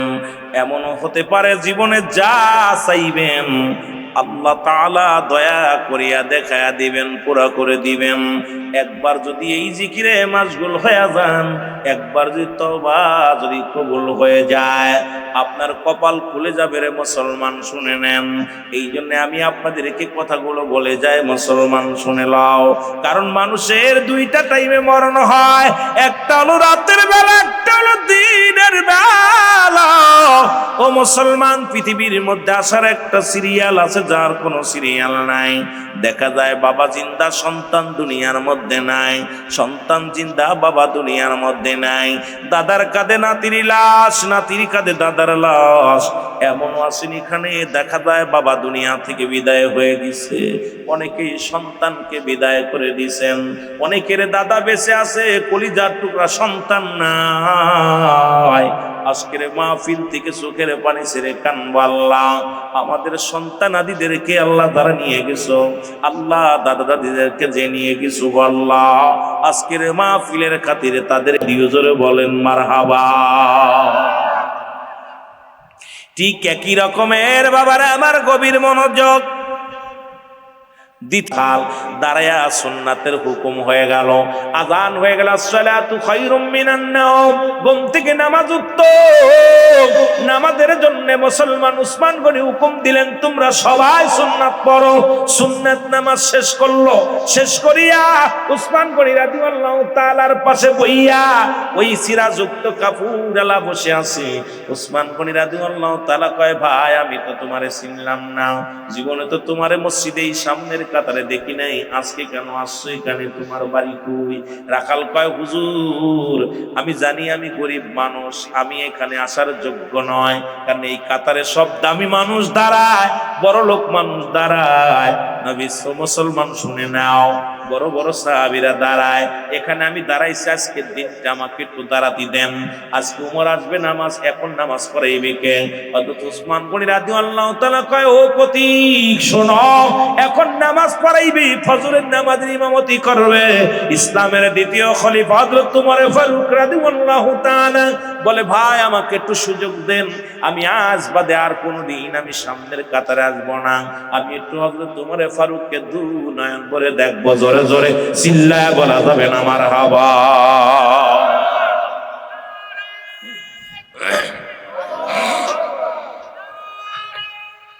আমার ভাইরা গভীর মনোযোগ, হযরত উমর ফারুক রাদিয়াল্লাহু তাআলা নামাজের ইমামতি করবে, আর পাশে বসে আছে হযরত উসমান গনি রাদিয়াল্লাহু তাআলা। প্রতীক বসে আছে, এমন সময় মুসলমান হযরত উমর ফারুক রাদিয়াল্লাহু তাআলা যখন মেম্বারে প্রবেশ করলেন, লোকজন উঠে দাঁড়াইলেন, সবাই দাঁড়াইলেন। এইবার রাখাল ডাক দে কয়, আল্লাহু আকবার, আল্লাহু আকবার, জোরে বল আল্লাহু আকবার। লোকজন কয়, এ বেটা তুই আল্লাহু আকবার দিলি, এখনো তো নামাজ শুরু হয় নাই। নামাজের ভিতরে যদি কোনো ওয়াজিব সুন্নাত ছুটে যায় তাহলে তো পিছন থেকে মুসলমান তাকবীর দিতে হয়। কেবল হযরত উমর ফারুক যায় নামাজের পথে আসলো, এখন তুমি কেন আল্লাহু আকবার বললা? এবার ওই প্রতীক ডাক দে কয়, ও ভাই উনি কেমনে হয়, উনি তো একটা মুনাফিক, উনি একটা চোর, এখন তো নামাজ পড়াইবে হযরত উমর ফারুক, কিন্তু উমর ফারুক বাদ দিয়া কেন একটা চোর এসে সামনে দাঁড়াইলো, একটা মুনাফিক এসে দাঁড়াইলো। লোকজন সবাই এইবার ক্ষিপ্ত হইয়া রাখালকে মারার জন্য রওনা হয়ে গেল। রাখালকে মুসলমান সবাই ধমক দিতে লাগলেন।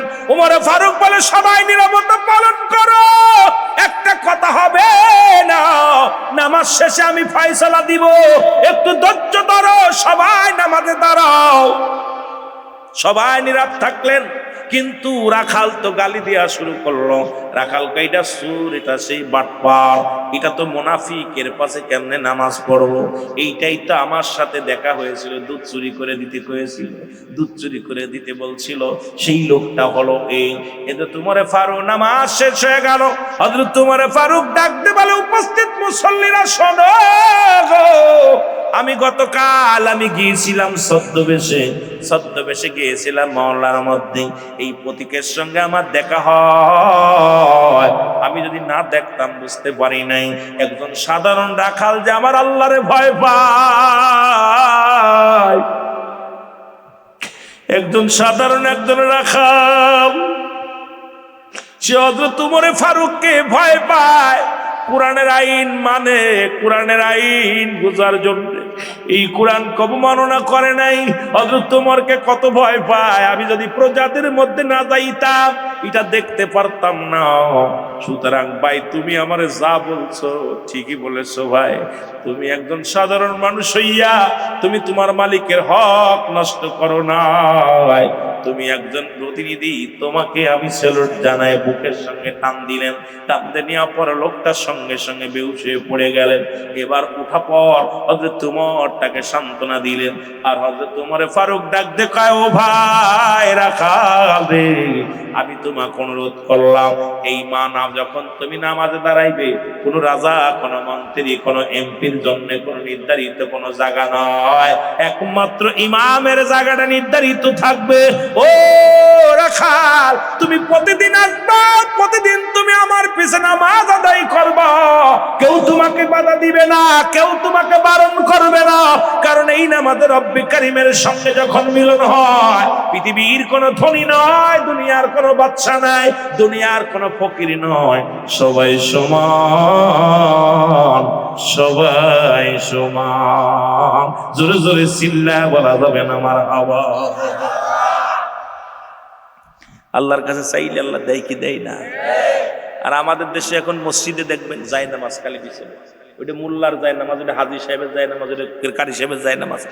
একমাত্র মসজিদে যায় নামাজ বিছানো থাকবে ইমাম সাহেবেরটা। ইমাম দাঁড়াবে, পিছনে মুয়াজ্জিম সাহেব, বাকিগুলো যে যখন যাবে সেখানে সে দাঁড়াবে। অনেক মসজিদে দেখেছি 3-4টা যায় নামাজ বিছায় রাখছে, পিছন থেকে লোকজন সামনে আসে না, ওইটা হাজী সাহেবের। হাজী সাহেব পেছনে আসে না, উনিও যায় নামাজ ফাঁকায় থাকে, ফাঁকায় থাকে। এলো আমাদের অবস্থা। নামাজেও ধনী গরিব, ধনী গরিব বাতাবাসি করা হচ্ছে। জোরে বলেন ঠিক কিনা? লা কখনো ইল্লা ব্যতীত, হুজুর মানে হাজির নাজির, কল মানে আত্মা, সালাত মানে নামাজ। ও যুবক, লা কখনো ইল্লা ব্যতীত, আল্লাহ ব্যতীত, লা কখনো ইল্লা ব্যতীত, সালাত মানে নামাজ, হুজুর মানে হাজির নাজির, কল মানে আত্মা, সালাত মানে নামাজ। এমন নামাজের মধ্যে দুনিয়ার জল্পনা কল্পনা এমন ভাবে বলছি, এমন ভাবে দুনিয়া আমাদের ধরে ফেলছে। দুনিয়া, এই দুনিয়ার জিন্দেগিটা রাসূল এই জন্য বলছে বালহুয়া কেলাব, এই দুনিয়াটা হলো পচা দুর্গন্ধ মরি। মানুষের চরিত্র হলো কুকুরের চরিত্র। কুকুর যেমন মরি পাইলে খুশি হয়, ও মুসলমান শুনে নেন, আপনাদের এই কোথায়, বেশি দূরে নয়, কোথায় রে মুসলমান, ফেনীর জমিনে মুসলমান মা এবং সৎ মায়ের সঙ্গে বাবার সন্তানের অবৈধ মুসলমান মিলন, এটাও মুসলমান দুনিয়ার মধ্যে কোথায়, যেটা দেখি নাই। ও মুসলমান, যেটা দেখতেছি বাংলাদেশের অবস্থা যে ভয়ঙ্কর, কোথায় রে মুসলমান? শোনো, ওই হাবিল কাবিল হত্যা ঘটিয়েছিল মুসলমান, শোনো।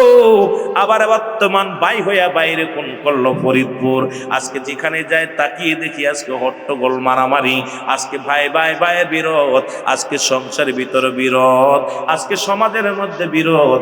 এই বিরোধ নিয়ে হযরত হুসাইন রাদিয়াল্লাহু তাআলা শাহাদাতের পেয়ালা পান করেছিল। এই হুসাইন রাদিয়াল্লাহু তাআলা সংগঠনের বাবা, যেহেতু ওনার নামের উপরে সংগঠন, একটু কথা আমি বলে যাই রে, কারণ যদি না বলি হক নষ্ট হয়ে যাবে। এই নামটার জন্য একটু কথা আমার বলা লাগবে। ও মুসলমান শুনে নাও, মীর মোশাররফ লিখলেন হাইরত, মীর মোশাররফ হোসেন এই মুসলমান বিষাদ সিন্ধুরে লিখে গেলেন, আজ অর্থনাথের মূল, আজ অর্থের কারণে ভাই বিরোধ, ভাইয়ের সঙ্গে বাবার বিরোধ, বাবার সঙ্গে সন্তানের বিরোধ, আজকে সমাজ নষ্ট, জাতি নষ্ট। ও রব্বুল আলামিন আমাদেরকে বোঝার তৌফিক দান করো। জোরে জোরে চিল্লায় বলো মারহাবা। আর জোরে জোরে চিল্লায় বলো আল্লাহু আকবার। মুহাব্বতের সঙ্গে দুরূদ শরীফ পড়েন আল্লাহুম্মা।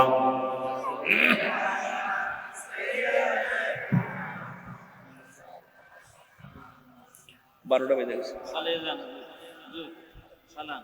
12টা বেজে ওয়াজ কি চলবো? 12টা বেজে গেছে।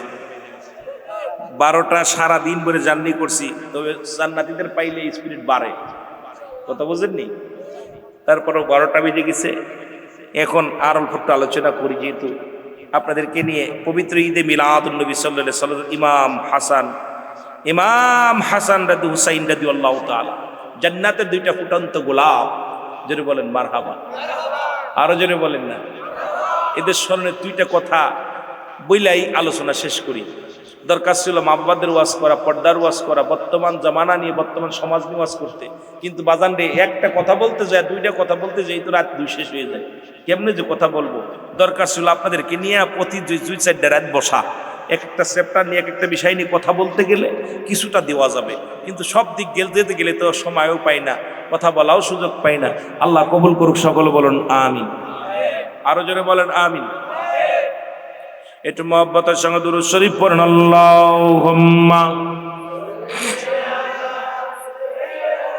ও ভাই হোসেন রে,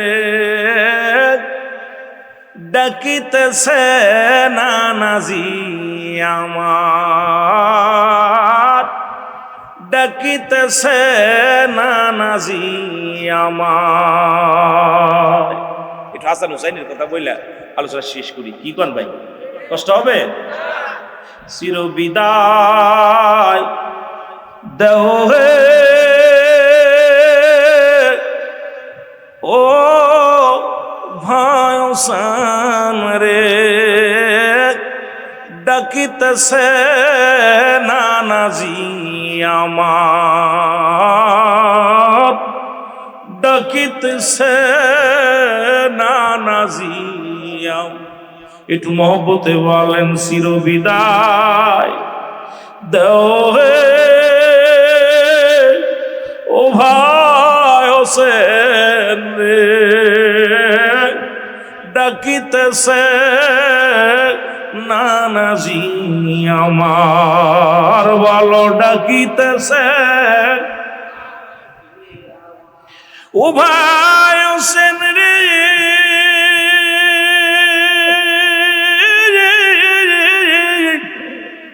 পড়িলাম কালমা মুখে, জীবন দিলাম নিষ্ঠুরের হাতে, ওরে কাটি শুধু নানাজি আমার, ও ভাই হোসেন রে, ডাকিতেছে নানাজি আমার, বলো ডাকিতেছে নানাজি আমার, বলো ডাকিতেছে। হুসাইন রাদিয়াল্লাহু তাআলা, হাসান রাদিয়াল্লাহু তাআলা, হাসানকে যখন বিস্মান করাইলেন, এই শুধু কিসের জন্য? আত্মের জন্য। বাল্লুয়া খেলাফ, খুব খেয়াল, অল্প একটু আমি কথাগুলো শুধু সার কথাটা আপনাদেরকে বোঝানোর জন্য বলে যায়। বাবা অনেক ওয়াজ, কারবালার ওয়াজ শুনেছেন, দেখবেন আলোচনা করতে করতে সারা রাত আলোচনা করতেছে, মূল ইতিহাসটুকু আমাদের জানা নাই। আমি আপনার সিদ্দিকুর রহমান সাহেব লিখলেন আপনার শানে কারবালা, এই কারবালার মধ্যে আলোচনার মধ্যে ডাকছে যখন হাসান রাদিয়াল্লাহু তাআলা এই ক্ষমতার লোভে, কিসের লোভে? জোরে বলেন কিসের লোভে? ক্ষমতার লোভে। মানুষকে দেখছেন অর্থের লোভে। ওই যে ভাই হইয়া ভাইকে খুন করছে, একটু আগে বলছে একটা কথা, ভাই হইয়া বড় ভাই দেখছেন ছোট ভাইরে গুলি করে মেরে ফেলছে, অর্থের লোভে শুধু। হাসানকে হত্যা করা হলো এই মাসনাদের জন্য, সিংহাসনের জন্য। তখন হাসান রাদিয়াল্লাহু তাআলার পাশে যখন হুসাইন রাদিয়াল্লাহু তাআলা আসলেন, তখন চিৎকার মেরে বলতেছিল, ভাই হোসেন আমাকে হত্যা করেছে শুধু সম্পদের লোভে, তোমাকেও দুনিয়া থেকে বিদায় করে দিবে, সাবধান। তবে বারবার জিজ্ঞেস, তোকে কে হত্যা করছে বলো। আমি বলবো না, কারণ আমার পরে তোমার বিপদ আসতেছে। সেই বিপদটা আসতে পারে। আজকে হাসান হুসাইন সংগঠন, আমার ভাইয়েরা, আজকে আমার যুবক ভাইয়েরা, আজকে যারা কর্মজীবী ভাইয়েরা এত সুন্দর একটা সংগঠনের নাম দিছেন, এত হাসান হুসাইন জান্নাতের সরদার, যুবকদের জান্নাতের সরদার, ফুটন্ত দুইটা ফুল, গোলাপ ফুল। রাসূল নিজে বলে গেছে, হাসান হুসাইন আমার, আমি নবী হাসান হুসাইনের। হাসান হুসাইনকে যারা ভালোবাসবে আমি নবীর ভালোবাসা হবে। সুবহানাল্লাহ বলেন না, আরো জোরে বলেন না। হাসান হুসাইনকে ভালোবাসি আমরা তাদেরকেও ভালোবাসি, নবীর আহলে বায়াতদেরকেও ভালোবাসি না, এই পাক পাঞ্জাতনকেও ভালোবাসি না। আমরা এগুলো আমরা ভালোবাসি না, খুব কষ্ট লাগে ভাই, খুব গভীর আমার বাজান রে, গভীর মনোযোগ। তা আমি সংগঠনকে পায় অনেক ধন্য, যেই সংগঠনের মানুষগুলো হাসান হুসাইনকে ভালোবাসেন, রাহালেদের ভাইদেরকে ভালোবাসেন। যখন হত্যা করা হলো, হাসান হুসাইন রাদিয়াল্লাহু তাআলা কি করলেন? চলে গেলেন মুসলমান, কবির মনোযোগ। এইরকম মক্কা মদিনার মনোয়ারে কালেমার দাওয়াত দিয়া এত কষ্টকর ছিল।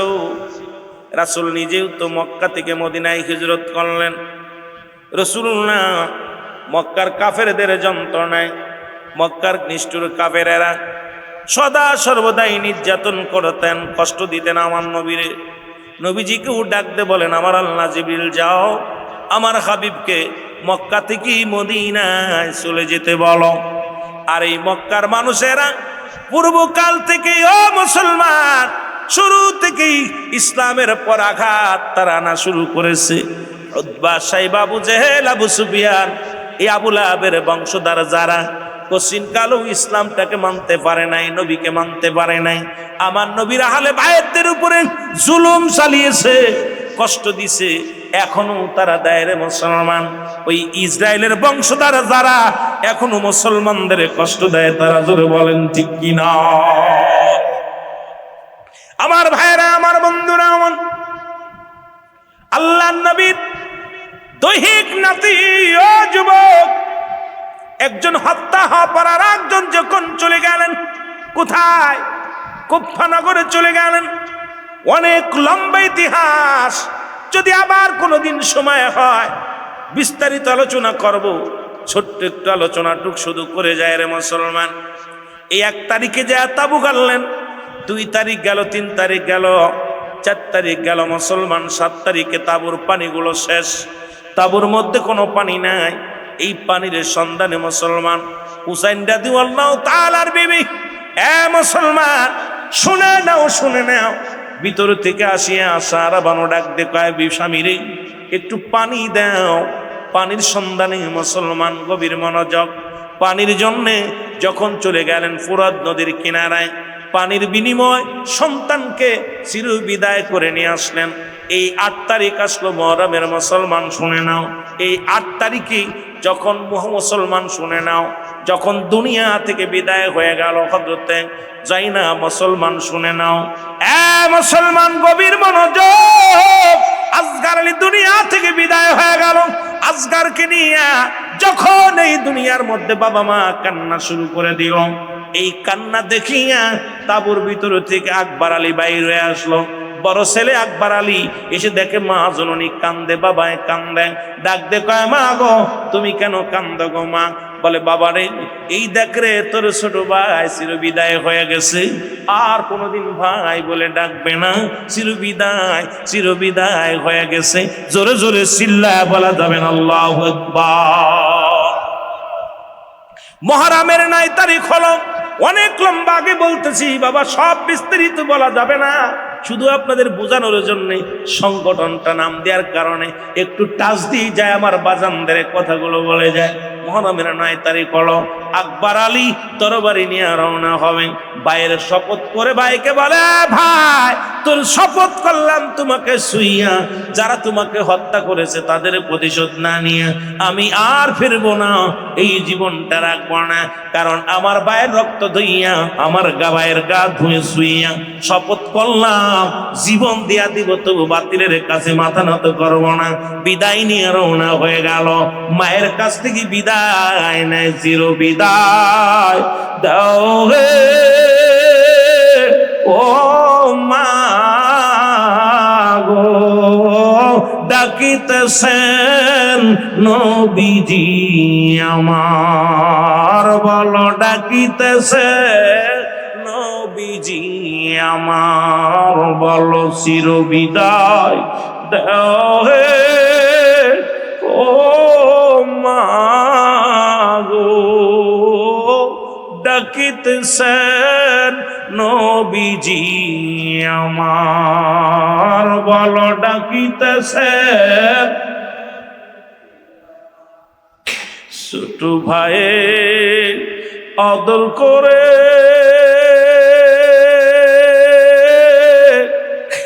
আর নিব না কবু কোলে, ডাকিতেছেন নবীজি আমায়, আমার ছোট ভাইকে আদর করে, আর নিব না জুকোলে। কি মারয় মা রিলির তাহার, ও মা গো ডাকিতেছেন নবীজি আমার, বলো ডাকিতেছেন নবীজি আমার, বলো চির বিদায় দাও ও মা গো ডাকিতেছেন রাসূল আমার, বলো ডাকিতেছে নবীজি। কি অপরাধ ছিল মোদের,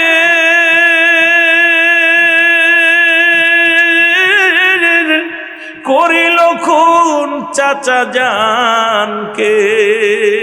কি অপরাধ ছিল মোদের, করিল খুন আপন ভাইরে। কাঁদে সেদিন কারবালার ময়দান, ও মা গো ডাকিতেছেন নবীজি আমার, বলো ডাকিতেছেন নবীজি আমায়, চির বিদায় দাও হে ও মা গো ডাকিতেছেন নবীজি আমার, বলো ডাকিতেছেন নবীজি। এ ভাইরা আমার, বন্ধুরা আমার, আলী আসগার যখন গেলেন গো, আলী আকবর রক্তের বদলা নিতে যাইয়া শাহাদাতের পেয়ালা পান করল।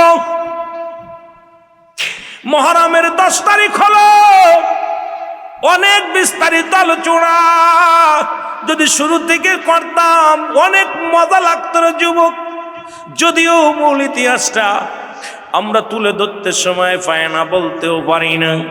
মুহররমের 10 তারিখ হলো, হুসাইন রাদিয়াল্লাহু তাআলা 2টি সন্তানকে হারাইয়া, জোরের ভাইকে হারাইয়া ডাকতে বলে জয়নাব, জয়নাব রে আর বসে থেকে কি লাভ, আর বসে থেকে কি লাভ। এসেছিলাম কালেমার দাওয়াত দেওয়ার জন্য, এসেছিলাম রাসূলুল্লাহ সত্যবাণী প্রচারের জন্য। আরে কলিজার টুকরা সন্তানদের হারাইলাম। এরে আমি যাব যুদ্ধের ময়দানে, আর দেরি করব না। জয়নাবকে ডাকতে বলে জয়নাব,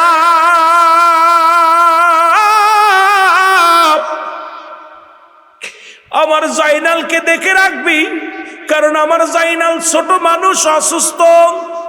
আমার জয়নালের ঠান্ডা জ্বর হয়েছে, আর যদি বেঁচে থাকে মদিনাওয়ালার রওজা পাকে যায়, আমার জয়নাল নালিশ দিবে আমাদের জন্য। জয়নালকে দেখে রাখবি, আমার জয়নাল বড় অসুস্থ। ভিতরে থেকে জয়নাল বলে আব্বাজান আমি যাব যুদ্ধের ময়দানে। হুসাইন কয় জয়নাল রে আমি তোরে রেখে গেলাম, কারণ নবীজির উম্মতের জন্য তোরে রেখে গেলাম। জয়নাল কয় না না আমি যাব যুদ্ধের ময়দানে যাব। জয়নাল বড় সান্ত্বনা হতে লাগলেন, সান্ত্বনা দেয় কিন্তু সান্ত্বনা নেয় না।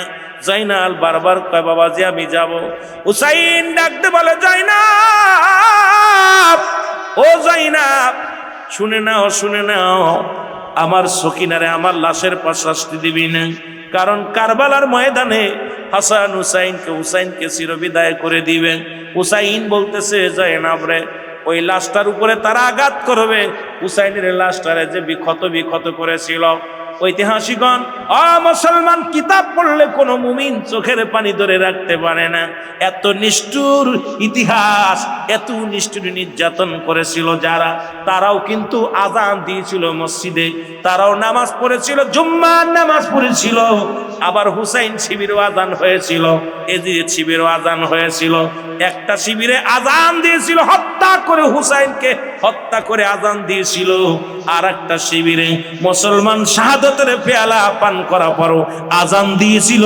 জোরে জোরে চিল্লা বলা যাবে না আল্লাহু আকবার। দুইটা শিবিরে আজান হয়েছে, হুসাইন শিবিরও আজান হয়েছে, এজিদ শিবিরও আজান হয়েছে। খুব খেয়াল করবেন আমার ভাইয়েরা, আমার বন্ধুরা আমার। হুসাইন ডাকতে বলে জয়নাব,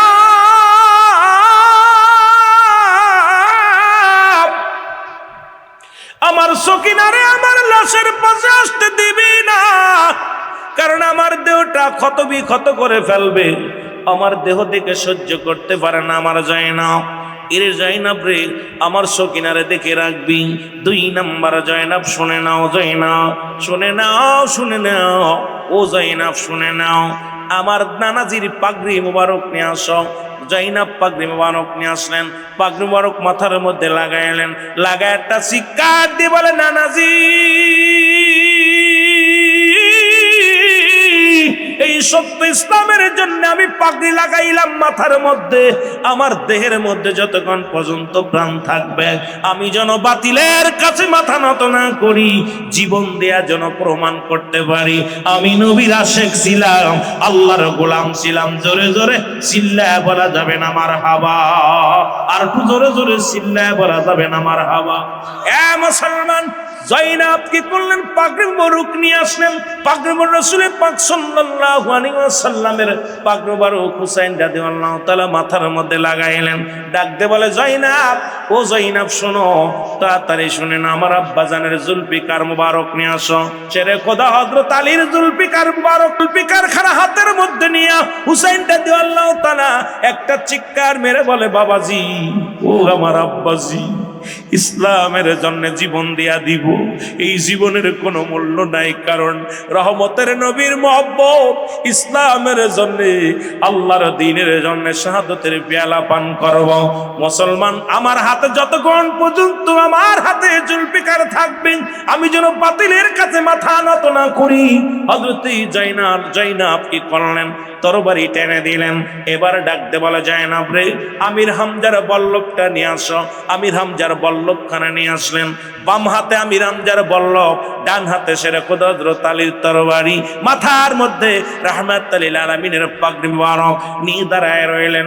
ডাকতে বলে জয়নাব, ও জয়নাব শুনে নাও, শুনে নাও, পৃথিবীর মধ্যে আমাদের জন্য কারোর নালিশ দিয়ে কারোর কাছে বিচার চাইবা না।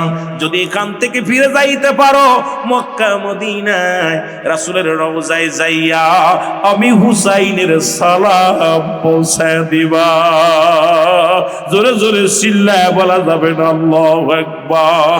চির বিদায় দাও হে ও জয়নাব রে, ডাকিতেছে নবীজি আমার, বলো ডাকিতেছে নবীজি আমার, বলো চির বিদায় দাও হে ও জয়নাব রে, ডাকিতেছে নবীজি আমার, বলো ডাকিতেছে ও জয়নাব রে,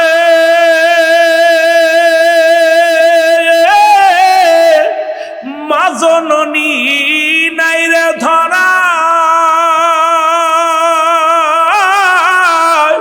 কে বুঝিবে ব্যথা সন্তানের হায়, বাবা গিছে আগে যে বিদায়, ও জয়নাব রে, ডাকিতেছে নানাজি আমার, বলো ডাকিতেছে।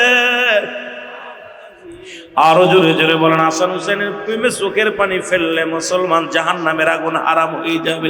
বলেন ডাকিতেছে নানাজি আমার, বলো ডাকিতেছে। দয়ার নবী মায়ার নবী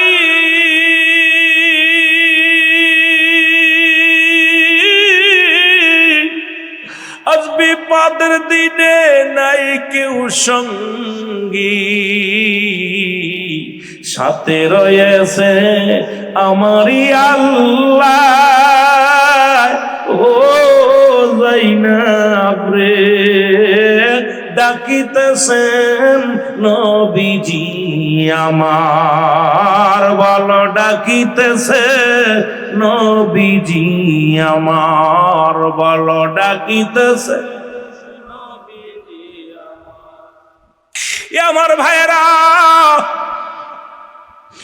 এক হাতের মধ্যে তরবারি আর এক হাতের মধ্যে বলল, মাথার মধ্যে রাসূলুল্লাহর পাগড়ি মুবারক নিয়ে যুদ্ধের ময়দানে চলে গেল। অনেকগুলো সৈন্যকে কতল করে হযরত হুসাইন রাদিয়াল্লাহু তাআলা এই জমিনের মধ্যে পড়ে গেলেন। সবচেয়ে মজার বিষয় শুনে নেন, আজকে দাড়িওয়ালা টুপিওয়ালারা কি করেছিল। ওদিন দামেস্কের মসজিদের ইমাম যিনি ছিলেন, এজিদ ছিলেন দামেস্কের মসজিদের ইমাম। এত বড় একজন ইমাম হইয়া যার পাশে ১৬ লক্ষ মানুষ নামাজ আদায় করত, কেমনে করে নবীর আহলে বায়াতদেরকে তারা হত্যা করলো?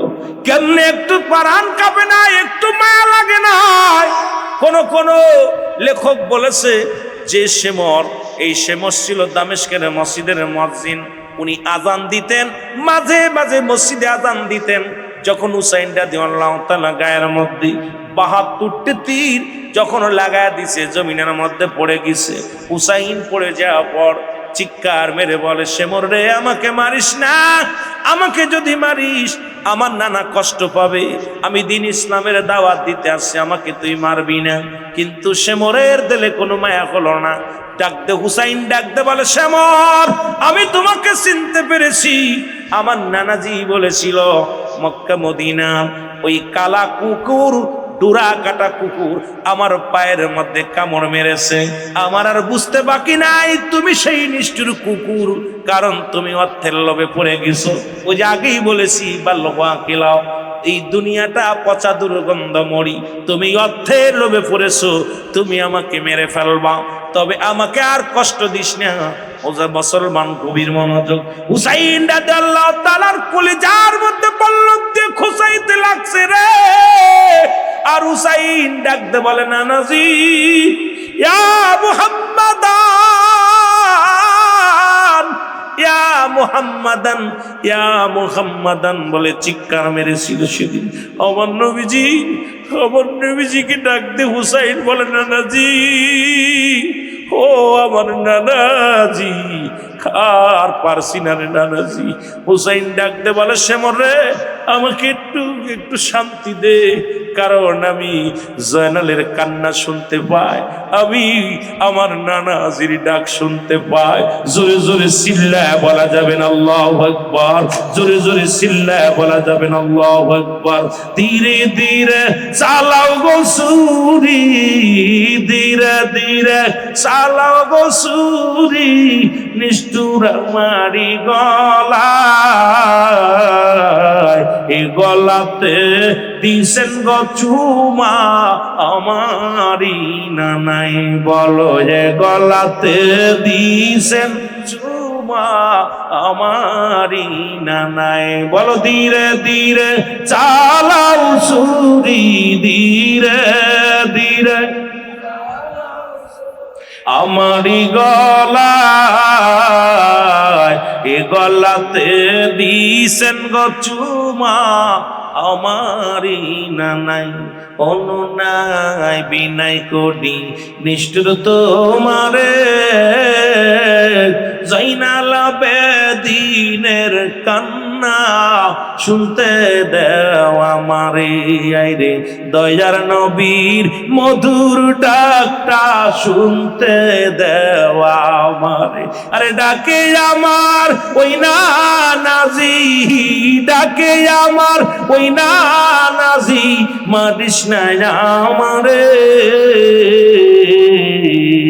ওরে ডাকে আমার ওই নানাজি, নানাজি মারিস না মারে, ধীরে ধীরে চালাও সুরি, ধীরে ধীরে চালাও গো সুরি, নিষ্ঠুর আমারি গলায়,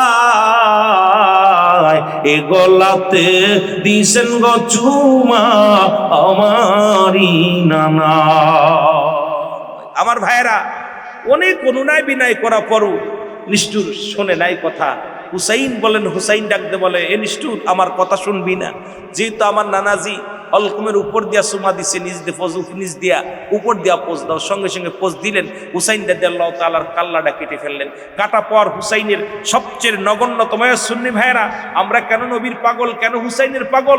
আমার বাবারা হুসাইনের কাল্লা কাটিয়া তরবারির উপরে তুইয়া থুতু নিক্ষেপ করলেন। ফুটবল যেমন লাথি মারে ঠিক তদ্রুপ ওই ময়দান দিয়া তার মাথাটাকে বেজ্জতি করা হলো। হুসাইনের গায়ের পণ্যের কাপড়টা খুলে নেওয়া হলো, উলঙ্গ করে দেওয়া হলো, গায়ের পণ্যের কাপড়টা রাখছিলেন না। এ মুসলমান, আমরা সইতে পারি না, প্রতিটা পশম আমাদের হারিয়ে যায়। কারণ যখন হুসাইনের বিপক্ষে কথা বলে, যখন নবীজির বিপক্ষে কথা বলে, তখনই আমাদের কলিজা আঘাত লাগে। জোরে বলেন ঠিক কিনা? আমার ভাইয়েরা, হুসাইনের পণ্যের কাপড়টা খুলে নেওয়া হলো। হুসাইনের গায়ের মধ্যে মুসলমান 70টা ঘোড়া চালানো হলো। এক একটা ঘোড়া, তেজি ঘোড়া দিয়ে হুসাইনের গায়ের গোস্তগুলো টুকরো টুকরো হয়ে জমিনের মধ্যে পড়ে গেল। হুসাইনের গোস্তের ভিতরে ডাক দিয়েছিল, ইয়া মুহাম্মাদান, ইয়া মুহাম্মাদান, ইয়া মুহাম্মাদান, ইয়া নানাজি, ইয়া নানাজি, চিৎকার মেরেছিল সেদিন। কিন্তু নিষ্ঠুরের দিলে কোনো দয়া ময়া হয় নাই। তাকে হত্যা করার পর, এ আমার মুসলমান শুনে নাও, গভীর মনোযোগ আমার বাবারা আমার। ওই চিৎকার শুনে ইবনে আব্বাস বলেন, ইবনে আব্বাস বলে, আমি ঘুমায়াছিলাম, দেখি স্বপ্নের মধ্যে আমার নবী ডাকতে বলতেছে, ইবনে আব্বাস, মক্কা মদিনার মানুষের জানিয়ে দাও, আমার হুসাইনের শাহাদাতের পেয়ালা পান করেছে, আমার হুসাইনকে হত্যা করেছে। মক্কার মানুষেরা যদি আর ঘুমায় না, ওই আমার হুসাইনকে আমি দেখতে রওনা দিলাম। ইবনে আব্বাস বলে, আমি ঘুমের মধ্যে দেখি রাসূলুল্লাহ রওজা থেকে উঠে দৌড় শুরু করেছে, কারবালার দিকে দৌড় শুরু করেছে। আমার নবীজি কাঁদতে কাঁদতে রওনা দিতেছে। এ মুসলমান, গভীর মনোযোগ। সুতরাং এই হুসাইনি সৈনিক, আজকে হাসান হুসাইন রাহমাতুল্লাহ আলাইহির যে সংগঠনটা কিয়ামত পর্যন্ত যেন চালু থাকে, এই সংগঠনের মাধ্যমে যেন ওলিদের কথা হয়, নবীদের কথা হয়, এখান থেকে যেন দুশমনেরা সুলগন চিরতরে বিদায় হয়ে যায়। যারা বলেন ঠিক কিনা?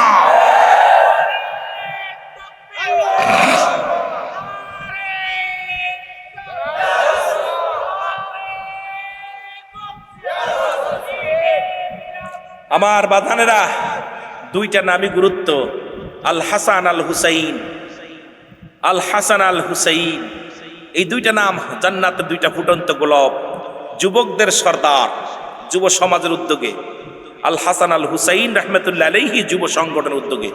এক কথায় হলো, যুবকদের সর্দার হবে কে? আল হাসান আল হুসাইন। তামাম কুল কায়নাতের সর্দার হবে রাহমাতাল লিল আলামিন। মহিলাদের সর্দার হবে খাতুনে জান্নাত মা ফাতেমা জাহরা। আমার বাজানেরা, এই জন্য আমি আপনাদেরকে হুসাইনের সংগঠন বিলে আমি একটু হুসাইনের কথা বলে গেলাম। যদি আমি শুরু থেকেই বলতাম, আপনাদের মজা লাগতো একদম শুরু থেকে কথাগুলো বললে, যদিও সে মাস না, এই জন্য বলা ঠিক না। তবে আমি এই সংগঠনকে সাধুবাদ জানাই যে আমার এত সুন্দর একটা নাম দিছেন। আবার ঈদে মিলাদুন নবী, রসুলের মহব্বত, রসুলের আগমনে খুশি হইয়া, এই যে হাসান হুসাইনকে রসুল ভালোবাসত, দুটি ভাইকে মহব্বত করতেন, সেই সংগঠন নবীর প্রেমের এশকের বাগান সাজাইছে। কিয়ামত পর্যন্ত যেন এই বাগানটা চালু থাকে। জোরে বলেন আমিন। আরো জোরে বলেন আমিন। সুতরাং আর আলোচনা নয়, আমরা রসুলকে দাঁড়াইয়া সালাম জানাই, নবী সালাম।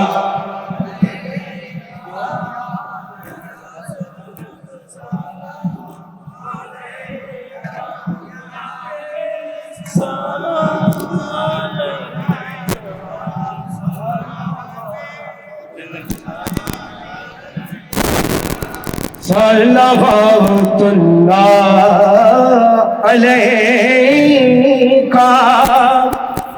हबीबी सैयदी या रसूल अल्लाह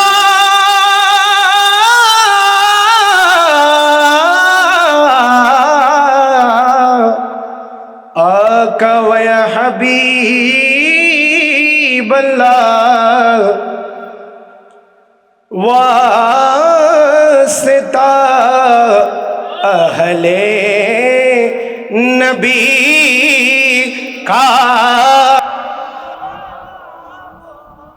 এ দুনিয়ার মুসলমান, আল্লাহ রাব্বুল আলামিন রিয়াজুল জান্নাহ বেহেশতের বাগানে আসার মতো বসার মতো সুযোগ দান করল। এ সময় কত মানুষ জেলখানায়, কত মানুষ হাসপাতালে, কত মানুষ মৃত্যু শয্যায় সজ্জিত। রব্বুল আলামিন আপনাকে আমাকে জেলখানায় নেন নাই, হাসপাতালে নেন নাই, সুন্দর পরিবেশ জান্নাতের বাগানে বসার মতো সুযোগ দান করল। উচ্চ কণ্ঠে আওয়াজ দেওয়ার একবার বলেন আলহামদুলিল্লাহ। এ দুনিয়ার মুসলমান,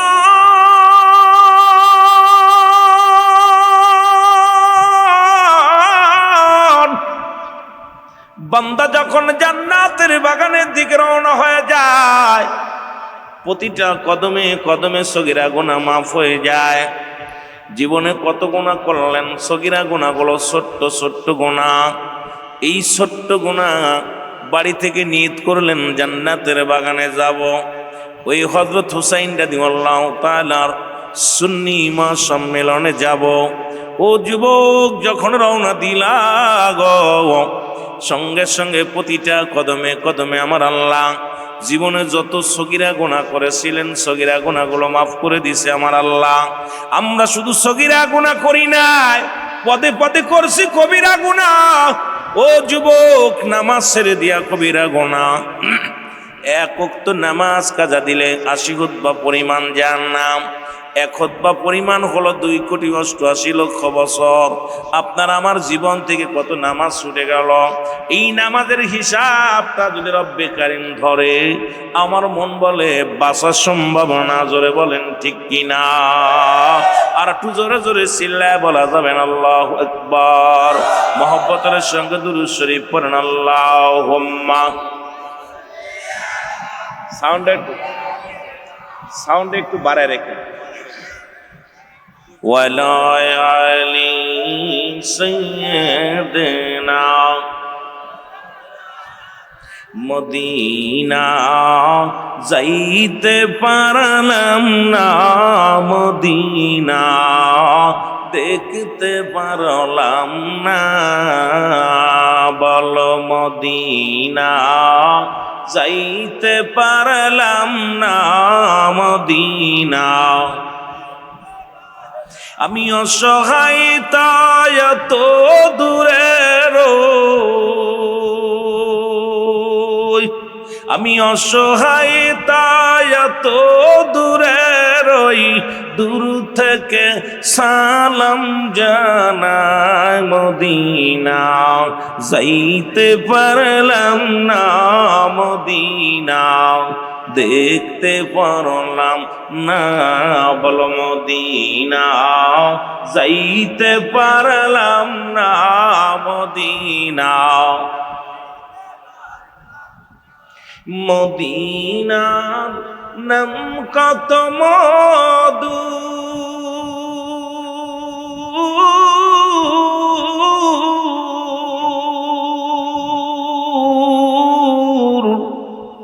মদিনা আর যে কত দূর।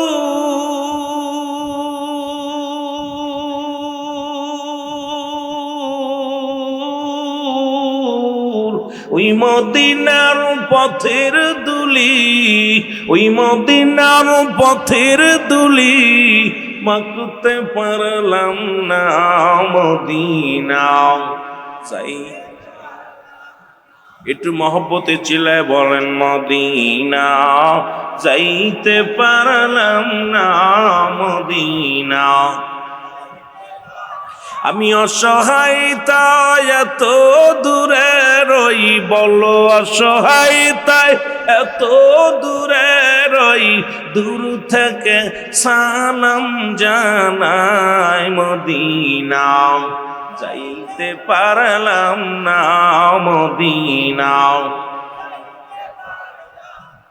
এ দুনিয়ার মুসলমান শুনে নাও, ও যুবক দিলের কান্ডা লাগা শুনে নাও, দিলের কান্ডা লাগা শোনো।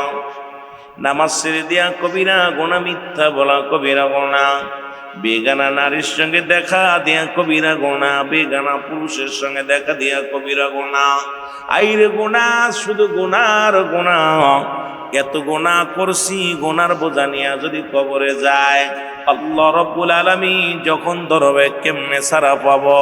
এই গোনার কথা মনে করি আল্লামা কুতুবী রাহমাতুল্লাহ বয়ান করে, বান্দা ও বান্দা শুনে নাও, শুনে নাও। এই গোনার কথা মনে করিয়া বান্দা যখন খাস তওবা করিয়া চোখের পানি ছেড়ে ডাকতে বলে আমার আল্লাহ, আল্লাহ বলে বান্দা যখন ডাক দেয়, ওই বান্দার আল্লাহ বলে ডাক দিয়া চোখের পানি ছেড়ে দেয়, আমার আল্লাহ রাব্বুল আলামিন বান্দার জীবনের সব গুনাহ মাফ করে দেয়। জোরে বলেন সুবহানাল্লাহ। এ আমার ভাইরা, সবাই তো কর্মজীবী মানুষ, গায়ের ঘাম ছড়াও, কষ্ট করো। একটা কথা আমার মনে পড়ে গেল, আজকে তওবা করাইলাম, ইস্তেগফার করাইলাম, আলোচনার শুরু থেকে ইস্তেগফার করাইয়া আলোচনা শুরু করলাম। এরে মুসলমান, গভীর মনোযোগ, ওরা মুসলমান শুনে নাও। এরে আহম্মদ, এই পৃথিবীর মধ্যে শুনে নাও। এর মুসলমান শুনো, গুনাহগার বান্দারা শুনে নাও, পাপীরা শুনে নাও। ইস্তেগফারের কত দাম, ইস্তেগফারের কত দাম। কারণ কিয়ামত পর্যন্ত এই নবীদের দরজা বন্ধ হয়ে গেছে, কিন্তু তওবার দরজাটা বন্ধ হবে না। এই তওবা যদি একবার নসিবে হয়ে যায়, আপনার আমার কপাল খুলে যাবে, ভাগ্য খুলে যাবে। সারা জীবন বন্দেগী করেছেন, মরণের সময় কালেমা জোটে নাই। এই জীবনটা জাহান্নাম ছাড়া কোনো গতি নাই। সারা জীবন অন্যায় করেছেন, হয়তো ভুল পথে চলছেন, এমন সময় হয়ে গেল মরণের আগে তওবা করলেন, আমার আল্লাহ রাব্বুল আলামিন ওই তওবার খাতিরে কবুল হওয়ার কারণে আপনাকে জান্নাতি করবে। জোরে জোরে চিল্লায় বলো মারহাবা। আর একটু জোরে জোরে চিল্লায় বলা যাবেন আল্লাহু আকবার। মহব্বতের সঙ্গে দুরূদ শরীফ পড়েন, আল্লাহুম্মা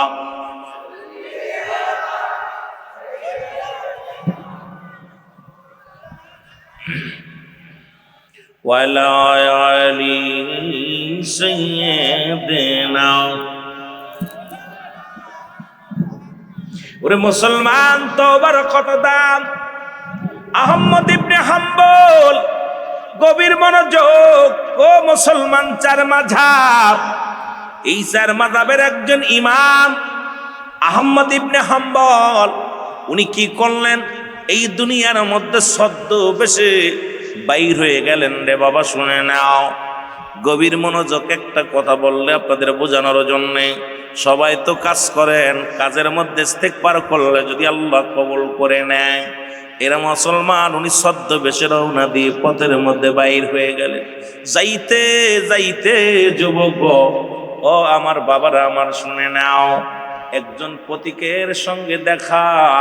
ও আমার বাবারা আমার, এই পথিকটা ভাঙ্গা চুরে একটা ঘরের মধ্যে বয়ে আছে, আর এমন ভাবে আল্লাহর জিকির করে, এমন ভাবে আল্লাহর পাগল, প্রতিটা দমে দমের মধ্যে আস্তাগফিরুল্লাহ আস্তাগফিরুল্লাহ আস্তাগফিরুল্লাহ কয়।